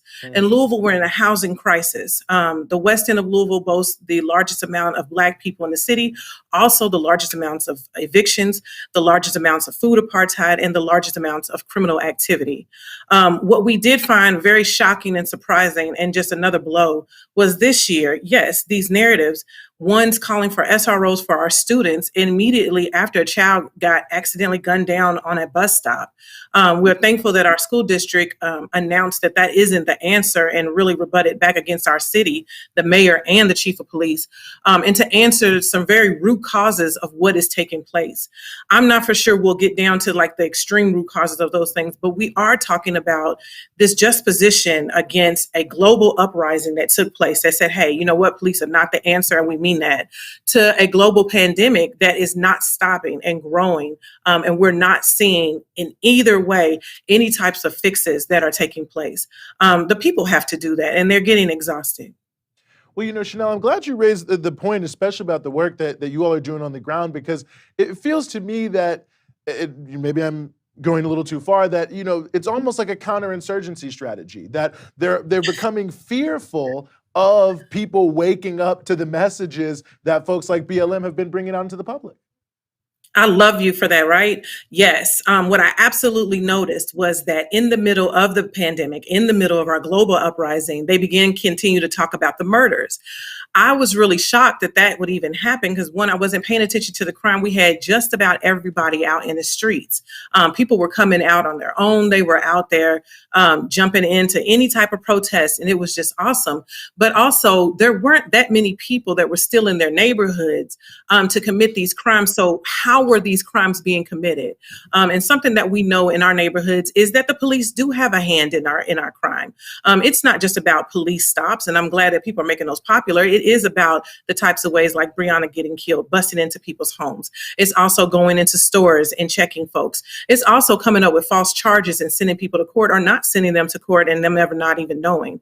It is about having people on house arrest and them not even knowing if they've committed a crime or not while you're on house arrest. So it's been really like ironic to see them try to push this in the middle of that, because you typically do not have that type of crime in an uprising.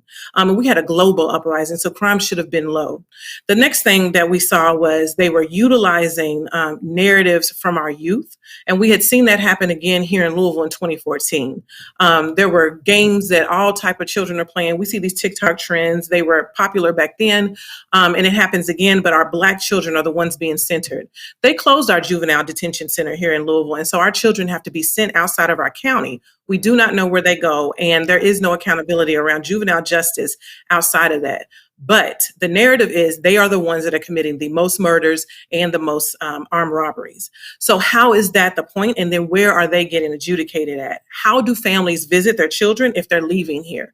So you're removing people from the epicenter of their community, either by housing or having to shop for food, or going to visit your child in the criminal justice system. So what happens during that time when people are not in the community? So those are questions we have.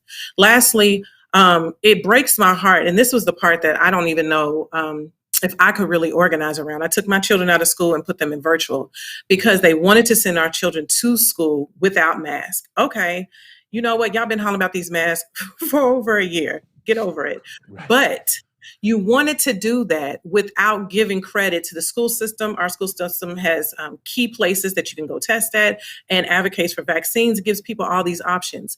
After that, they came with critical race theory. So these are the same racist white people who have been at the hearts of any argument. They begin utilizing the SRO conversation for the behaviors that we're seeing in children who are returning to a normal life in the middle of a global pandemic.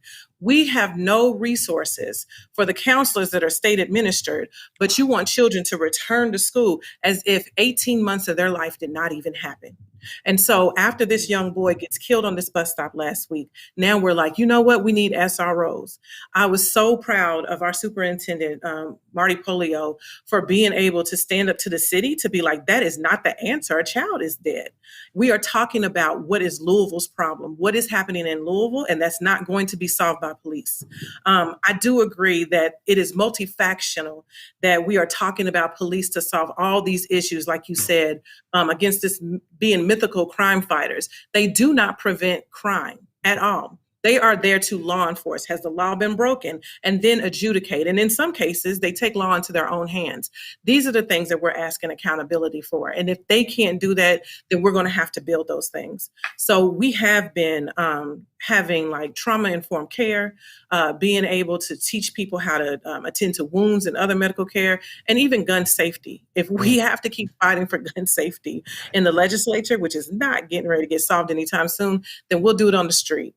Learn how to properly handle these weapons if we're not going to get rid of them right away, and also how to defend yourself, not be proactive with the gun that you do have.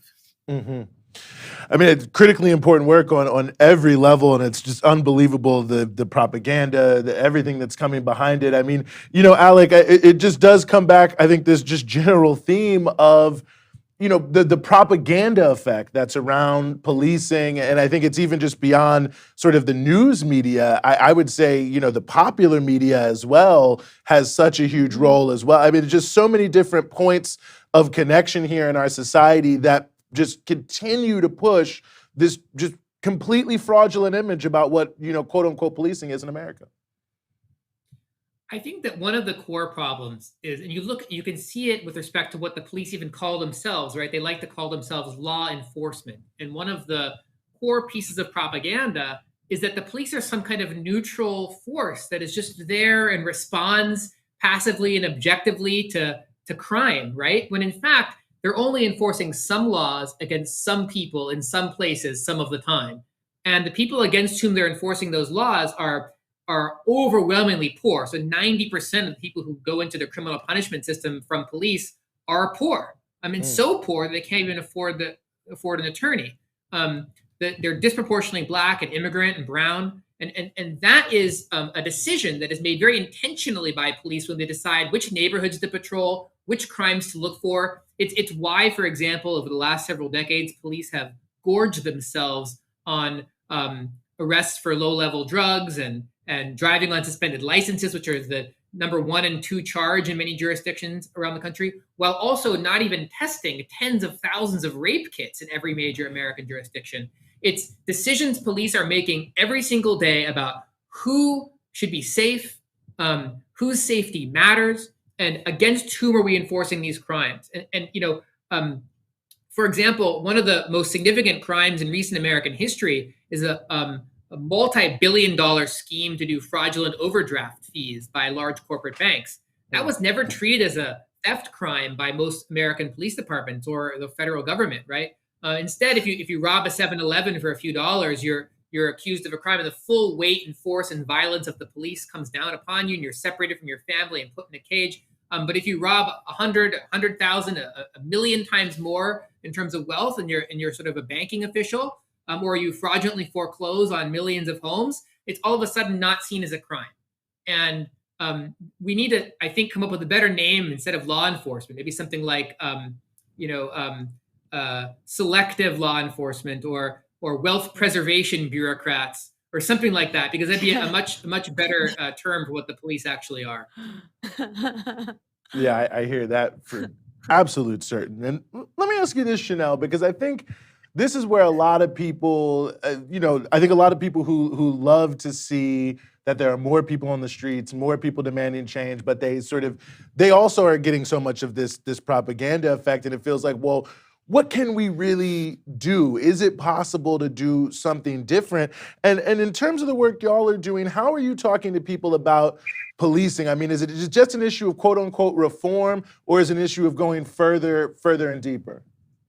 Right? It's way past reform. I think we've heard reform for the last 40 years about what takes place in urban America around crime. And we've seen those cities just sit there and argue back and forth and then teeter-totter. I think what like Black Voters Matter has done is getting us really focused around what elections look like, M4BL and the Electoral Justice Project, about how to be active in those things and find true representation. I think that's really key. When you have somebody that comes from the community and not somebody who's just wearing a suit and coat, you have someone who actually knows what it means to change what policy. I don't necessarily call that reform, but then we can also create new things too, right? Maybe it's not rooted in policy. Maybe we do need to figure out what not only community control of the police looks like, but what community safety looks like so that we have care and defense. And defense is not always violence. We don't always have to meet violence with violence. We're also looking at what it looks like to be proactive. How can I make sure that my children can walk down the street and I don't have to worry about them? I don't think that's a new thing to think about. We thought about that even when, we were latchkey kids. So we can still have that today, but I think what we are looking at is, and it's starting to get very tossed around, but it's very important. What does mental health look like? What does mental wellness look like? Are we taking time? And it's something that I talk about a lot. Are we taking the time to collectively heal? And I don't think that we are. The first time that we see any type of reverence to the deaths of coronavirus in the US was when Biden got into office. And that made my heart hurt because it was like, it took us this long for us to even have some type of semblance. Were we waiting on Trump? It's too many of us not to be able to say, you know what, hey, we need to shut down for a day. I don't care if it's a general strike or we just do it locally or, one company does it. If you got to put it in the press, we're going to have to, so that it becomes ritual. Every day people are taken. And this is something that I think we think about in our communities. We hold vigil. What does vigil mean when we hold that periodically? And what does that look like? There's a group here, and they're not even from the community. They are Buddhist monks, and they join other folks, and they pray for the deaths that are taken. And I think that is just so powerful for folks who aren't even remotely related to the people who are leaving us in this manner to be actually praying in public too about the deaths that are being taken, because they are being taken. So those are some other languages that we need to change as well, because murder is not something that we should just be watching as popular television. This is taking place in real life. Cousins are murdered, our aunts are being murdered, children are being murdered. So what are we doing to make sure that we're not holding that in a spot that just gets glossed over and it makes it to your next 20 or 48 hours episode? Lastly, I talked about like what we're doing to build from the space that we're coming from. And one of the group of folks that we've been utilizing, another BLM team uses the term care bears for folks in action. And in action, these care bears are checking in on people. They're not really marshaling. They're making sure that whatever's coming up for you can be taken care of in the moment. Most of them are therapists and youth workers. So we're making sure that we encompass that into the community. So it's not only just for us. Now you have care bears that rove the city. Most of them are already street social workers, and they support in the way that we are handling trauma in our communities. Well, I think that's critically important work, and I really appreciate you doing that work. I really appreciate both of y'all giving us some of your time here on the Freedom Side. Chanel Helm of Black Lives Matter Louisville, and Alec, I don't know if I got it right the first time, Alec, Karakatsanis. I hope I got it right, but really appreciate you. Civil Rights Corps. Also, you're the author of Usual Cruelty, which I think people should absolutely check out. Really appreciate y'all giving us some of your time here on the Freedom Side. Thank you. I love Take this. care now. Well, Rania, I have to say, we say this every week, but I mean, the level of just unbelievable, just propagandizing about the crimes of, the U.S. government at all levels is so huge. And to be going around the world preaching about human rights and peace and justice when stuff like this is going on. And for the New York Times, so-called all the news it's fit to print. And that was notable. Someone who used to work for the CIA and all these other entities writing about this. I mean, it is counterinsurgency. Yeah, you really struck a nerve, I think, when you noted the amount of police propaganda there is even in popular culture. And it just made me think of the fact that like there's even this show on Netflix that's about the devil. It's literally called Lucifer, but it's a cop show. I know Like it's the about show. the devil I do. being on Earth, but it's a cop show. It's like LAPD propaganda that's about the devil and God and angels, but somehow it's a show about police. Like All that it's matters an at the end of the interest- day is cops are good. Yeah, exactly. Anyways. Well, it just made me think of that, yeah. No, it's important. We will move on, and you know, I'm sorry, Lucifer. I know. It's just Ron. It's part of it is that you know, you don't necessarily engage with all pop culture, so I'm always interested to know what you are engaging with. So it's good to know that you're a fan of Lucifer on Netflix. Oh no, I'm not engaged. Just it was promoted to me on Netflix. You just happen to know about it. I was like, there's a show. Hang on, it's a show literally called Lucifer about the devil, but there's like but he works for the LAPD and he's good. Right. Like that's the premise of the show, and just like, wait, I thought it was a show about the devil. Why is there the LAPD?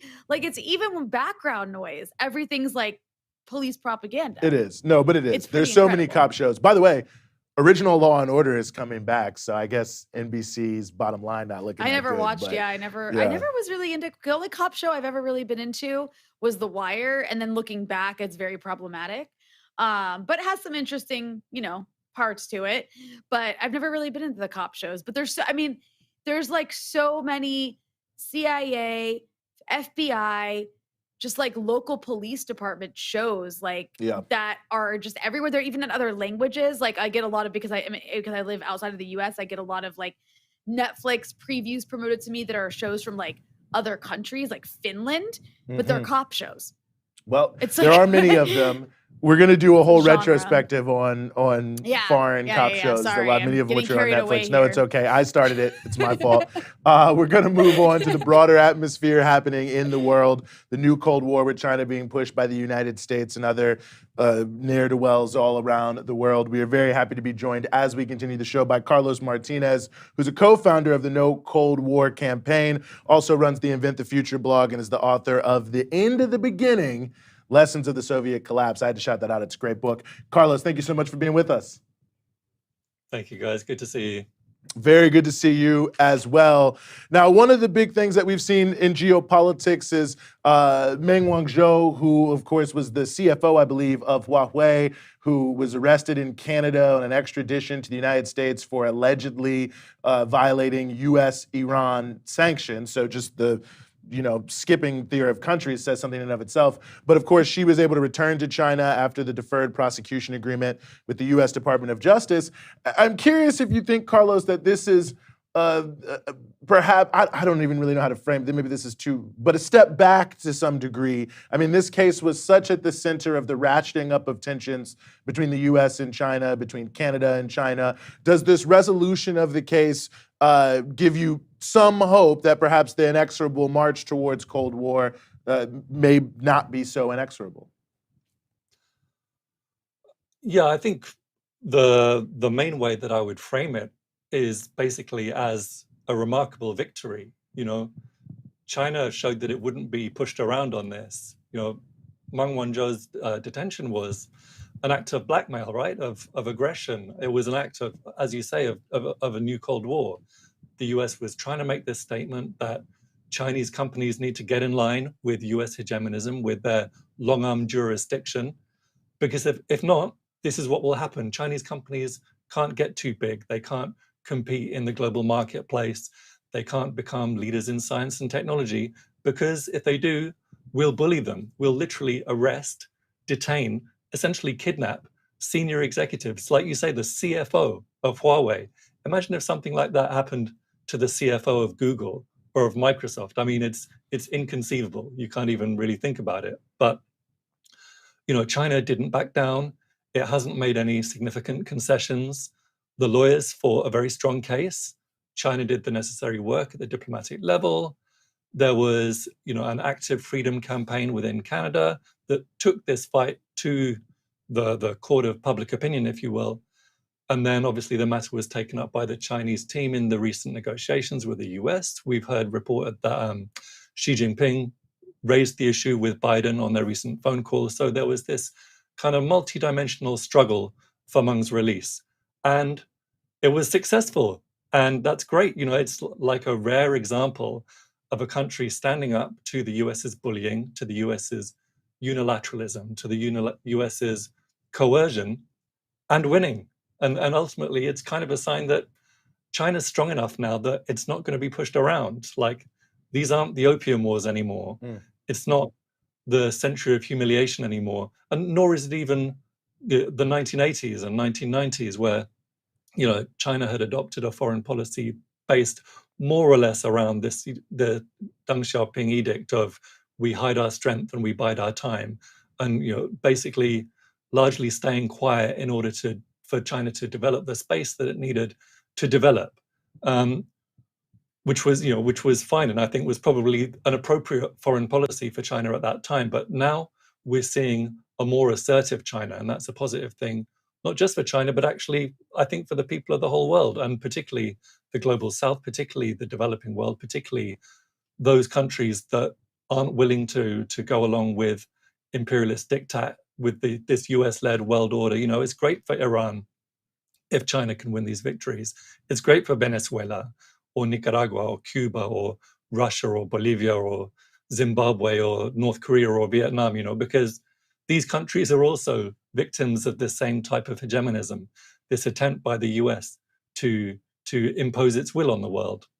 And actually these countries, some of them are facing exactly the same type of kidnapping tactics. You've got Alex Saab, the Venezuelan diplomat that's been kidnapped in Cabo Verde and faces extradition to the US.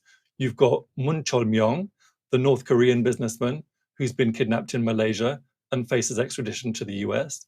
And that's why you've got people like Felix Plasencia, who's the Venezuelan foreign minister, who's responded like ecstatically to Meng Wanzhou's release, saying, the Venezuelan side is we're inspired, we're gratified by the firm stance that China has taken, because there's this obvious parallel to the Alex Saab case and more generally Venezuela's own problems struggling against US imperialist attacks. So, I think Meng's release, more than anything, represents a certain shift in international relations, which is coming together and coalescing.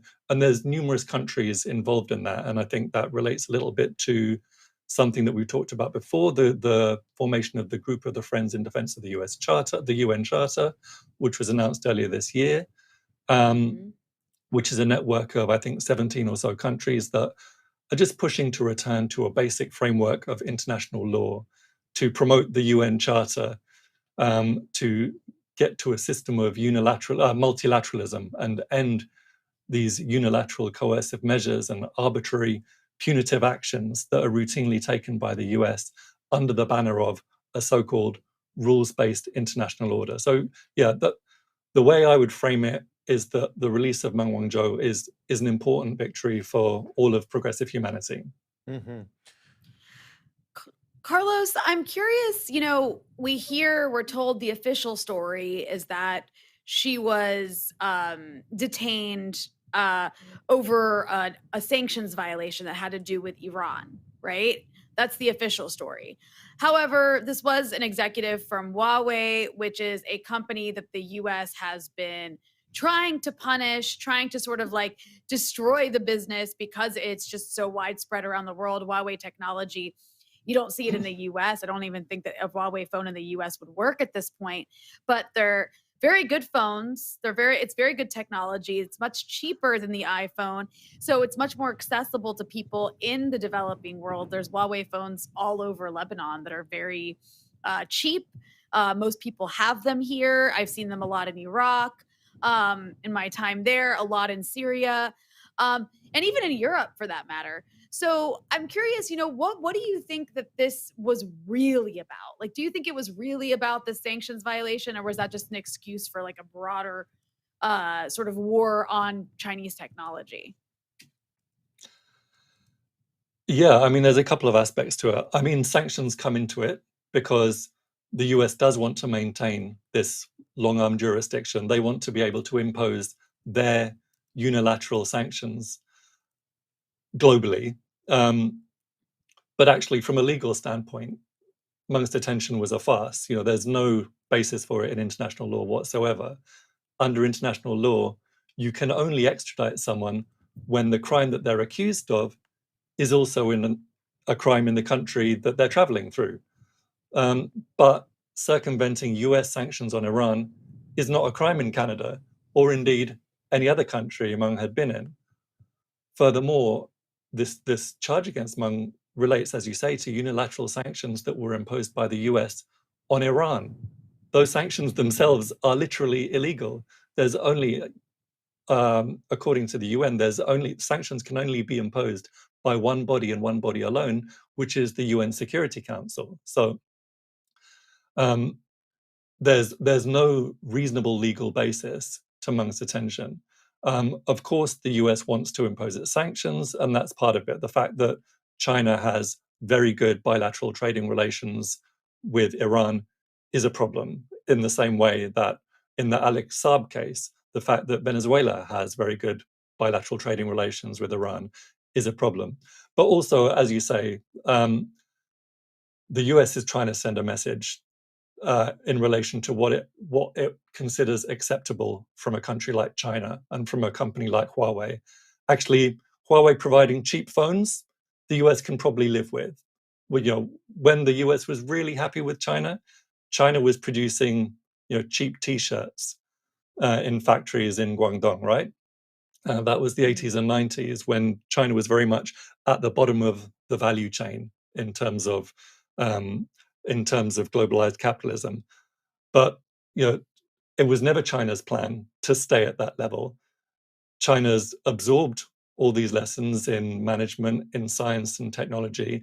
It's become a major economic power in its own right. In purchasing power parity terms, it's clearly the biggest economy in the world. It's going to continue growing. Its living standards are increasingly very good. Its life expectancy is 77, same as the US, with the significant difference that in China, it's still going up, and in the US, it's going down. So increasingly, China looks like, China has been defined as the strategic competitor now. So US foreign policy is anti-China. And therefore, for Huawei to emerge as a company that can not just produce hundreds of millions of cheap and good quality phones, but can actually be leading the world in terms of its 5G infrastructure, and now on the horizon is 6G as well, that is doing extremely well in supercomputing, is doing extremely well in AI. That's what the US can't live with. The US has relied on being considered for decades as the leading technological power, and China threatens that. And I think that's the core reason for the attack on Huawei. I think that's a really important issue on a couple different fronts. Sorry, Ron, did I cut you off? No. Go ahead. Well, one of the other interesting elements of just watching it, Carlos, that I've noticed is the response. I mean, certainly we see from Meng Wanzhou herself thanking the Communist Party, but also just sort of seeing comments from Chinese citizens themselves about how it reaffirmed for them the role of the party as backing up not only the values of the country, but caring about its citizens. And to me, it was an interesting note because, of course, in the United States, I'm sure in the UK as well, the Communist Party is the boogeyman of all boogeyman. It is only being presented in the darkest, most sort of Dr. Death kind of light. And this was just a very different window into how Chinese people see the role of the Communist Party in the country. And that, to me, seems notable for people who really want to understand, what's going on in China. Yeah, I mean, Chinese people are clearly exceedingly happy about Meng's release. And I'm sure you saw the footage from Shenzhen Bao'an Airport when literally thousands of people came to the airport to welcome home, a business executive, a CFO of a company. But these thousands of people have come out, and they're clearly extremely happy, extremely emotional. You've got tens of millions, maybe hundreds of millions tuned in and watching on TV. And I think people recognize that, there's a national pride, and people recognize that the CPC government has stood up and it's defended China's national pride, because people recognize that Meng's detention was a form of bullying. It was a form of coercion, right? It's part of a program to suppress China's rise. And suppressing China's rise means something quite specific and quite tangible for Chinese people, because it means stopping Chinese people from living better, from having a better standard of living, from being able to study or to be able to pursue meaningful careers or travel widely and experience a rich cultural life and so on, to move out of relative poverty and towards a prosperous, advanced socialism. That's China's trajectory, and the West is trying to stop it. And to a lot of Chinese people who've got a fairly long historical memory, that's a reminder of the century of humiliation, a reminder of that 100 years of foreign domination during which China suffered untold oppression, untold misery. So China's line is, we're building our society, life is improving, we're trying to actively contribute towards a better planet. We're, in terms of tackling climate change, in terms of containing the pandemic, in terms of building a multipolar world order, in terms of helping other developing countries and so on. And that doesn't negatively impact you in the West. We're not waging wars, we're not imposing sanctions, we're not engineering regime change operations. So what makes you think you've got the right to suppress our rise, to prevent our national rejuvenation? And I think Chinese people really understand that dynamic. They see the basic imperialist dynamic that lies behind this relationship and lies behind this bullying and these attacks. And they appreciate that their government's doing something. We have a super chat here from a little bit, Olu Odafin, shout out to you, but asking a question, Carlos, that I think is an important question, because this is being massively promoted in the Western media, asking, do you think China is going to invade Taiwan? Now, of course, the so-called warlike nature of the Chinese government is so constantly promoted, and there's so many stories like this. So I'm curious your thoughts. Yeah, well, like you say, that's a story that's very much being hyped up in order to prevent this kind of truculent, belligerent China that wants to spread its authoritarian nature across the waters. I think it's very unlikely that China's going to invade Taiwan. From a military point of view, it wouldn't seem to make sense, when what needs to happen is for a calming of the new Cold War. There's a US-led militarization of the Pacific, US-led militarization of the region in general. China is strongly promoting demilitarization of the region. And people accuse China of being an aggressive power and of developing new weapons and increasing its military capacity and all the rest of it. But it's the US that's just passed the biggest military budget in history, $750 billion for 1 year.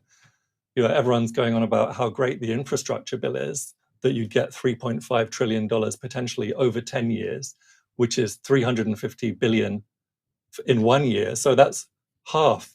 Biden's willing to spend half on meeting the basic needs of the American people compared to what he's willing to spend on warfare and aggression. That $750 billion is more than the next 10 countries put together in terms of their military budget.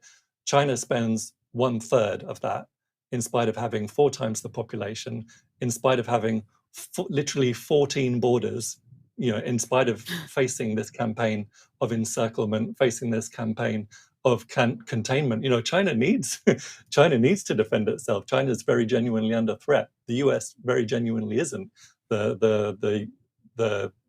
It's the US that creates the threats. So as to Taiwan, of course, China will adhere to the one China principle. China's not going to give up on the idea of Taiwan being part of China. Taiwan is part of China. and that's recognized at the international level. That's recognized at the UN level, right? And the vast majority of the countries in the world, including the United States of America, recognize the One China principle. So the US, as part of its militarization campaign, as part of escalating tensions in the region, as part of its new Cold War, is trying to increase tensions, and part of that is increasing its supply of weapons to Taiwan, and part of that is encouraging pro-independence separatist forces in Taiwan. I think it's playing, a stupid game at a time when the US would really benefit, even just in terms of its cold, calculated, basic economic sense. It needs to improve its relations with China, rather than escalating in relation to Taiwan, escalating in relation to Hong Kong, escalating in relation to Japan, escalating in relation to Xinjiang. Everywhere the US is escalating, but it doesn't make any sense. It doesn't make any sense for US capitalism. It doesn't make any sense for the US population. The only fraction, the only little section of society that this new Cold War makes sense for, and that this militarization and this rise in this escalation and rise in tensions make sense for, is the military-industrial complex, which is, essentially a tiny number of people. It's a small fraction of the population. So, the rest of the world and the developing world and the global South in particular are really waiting for the American people and the people in Europe and the people in Canada and the people in Australia to stand up to their governments and say, this new Cold War is doing nothing for us. Put a stop to it. Mm-hmm. Well, you are with the No Cold War campaign. Oh, I'm sorry. Go ahead, Rania. I just wanted to ask one question that I think would be good to end on, if time will allow. And that is, with this taking place, with China sort of defeating this capture of one of their executives, this is also happening in parallel with, I think, the rise of these kinds of new partnerships and coalitions that we're seeing rise in the past few years, with the group of friends in defense of the UN Charter, which you mentioned, these 17 UN member states, many of whom are on the State Department hit list, that are just trying to promote multilateralism and diplomacy, with China sort of being the leader of that group just because of its sheer numbers and power. You have things like the Shanghai Cooperation Council. You have more ties and trade taking place between countries like Iran and Venezuela, for example, simply because they're under U.S. sanction. I mean, these countries don't really have any other reason to be trading their oil beyond, they're on completely opposite sides of the world, other than the fact that the U.S. has sanctioned their petroleum industries and they need each other. So I'm just curious, do you think that, we're sort of in this new era of the U.S. is obviously still the biggest power in the world, is still a massive military. I'm not suggesting it isn't. But that said, there are increasingly countries led by China that are capable of challenging that power in a very tangible way. Well, I'm not a fortune teller, and I don't want to make predictions about what the future of world politics looks like.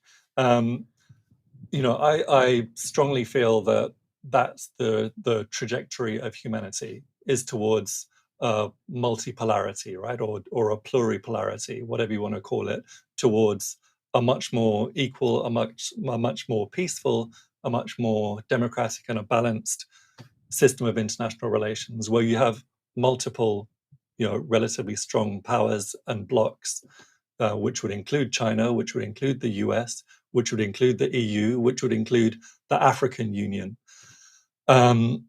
which would include ASEAN and Russia and Latin America and so forth.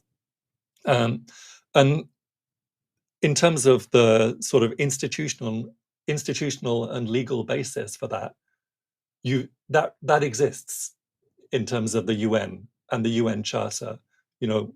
We have a legal framework that can support this type of society, a multipolar society, and this is why you have groups like the Group of Friends in support of the UN in defense of the UN Charter, is because we're saying this is what we want to get back to. what we don't want is what the US and what Britain and what Canada and Australia keep pushing is this idea of a rules-based international order, because that means the US's rules. That means wars, regime change, sanctions, blackmail, economic warfare and coercion, kidnapping, extradition, etc., in support of a political and economic order that is defined around the interests of the US and its allies, right? So we're saying we don't want that. That's unipolarity. We've had enough of that. That's been the basis of the global system of international relations for decades now, and we want to shift back towards a multipolar world order based in the United Nations, where you can't wage war without the authority of the UN Security Council. You can't impose sanctions without the authority of the UN Security Council. You can't go around engaging in regime change. You can't act as the US does act, as the policeman of the world. That's the direction we need to move in. It's amazing how reasonable that sounds, I have to say. It's extremely reasonable. I don't know, it sounds pretty hard. It sounds horrible to me. I mean, are you trying to suggest that a world where the US isn't the dictator is okay? Could possibly be more peaceful?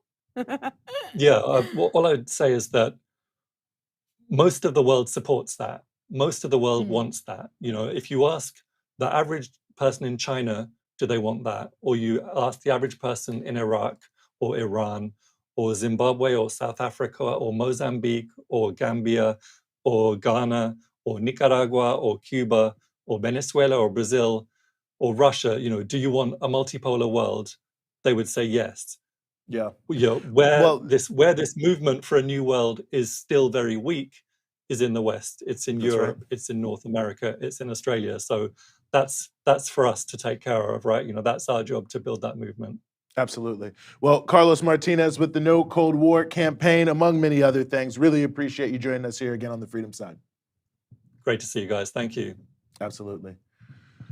Well, that brings us to the end. As always, don't forget to go to patreon.com/breakthrough-news. It's patreon.com/breakthrough-news and become a patron of our network here and help us keep pushing things forward.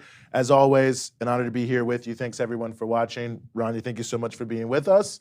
And we will see you not next week. We will be off next week, but the week after next. So in 2 Thursdays.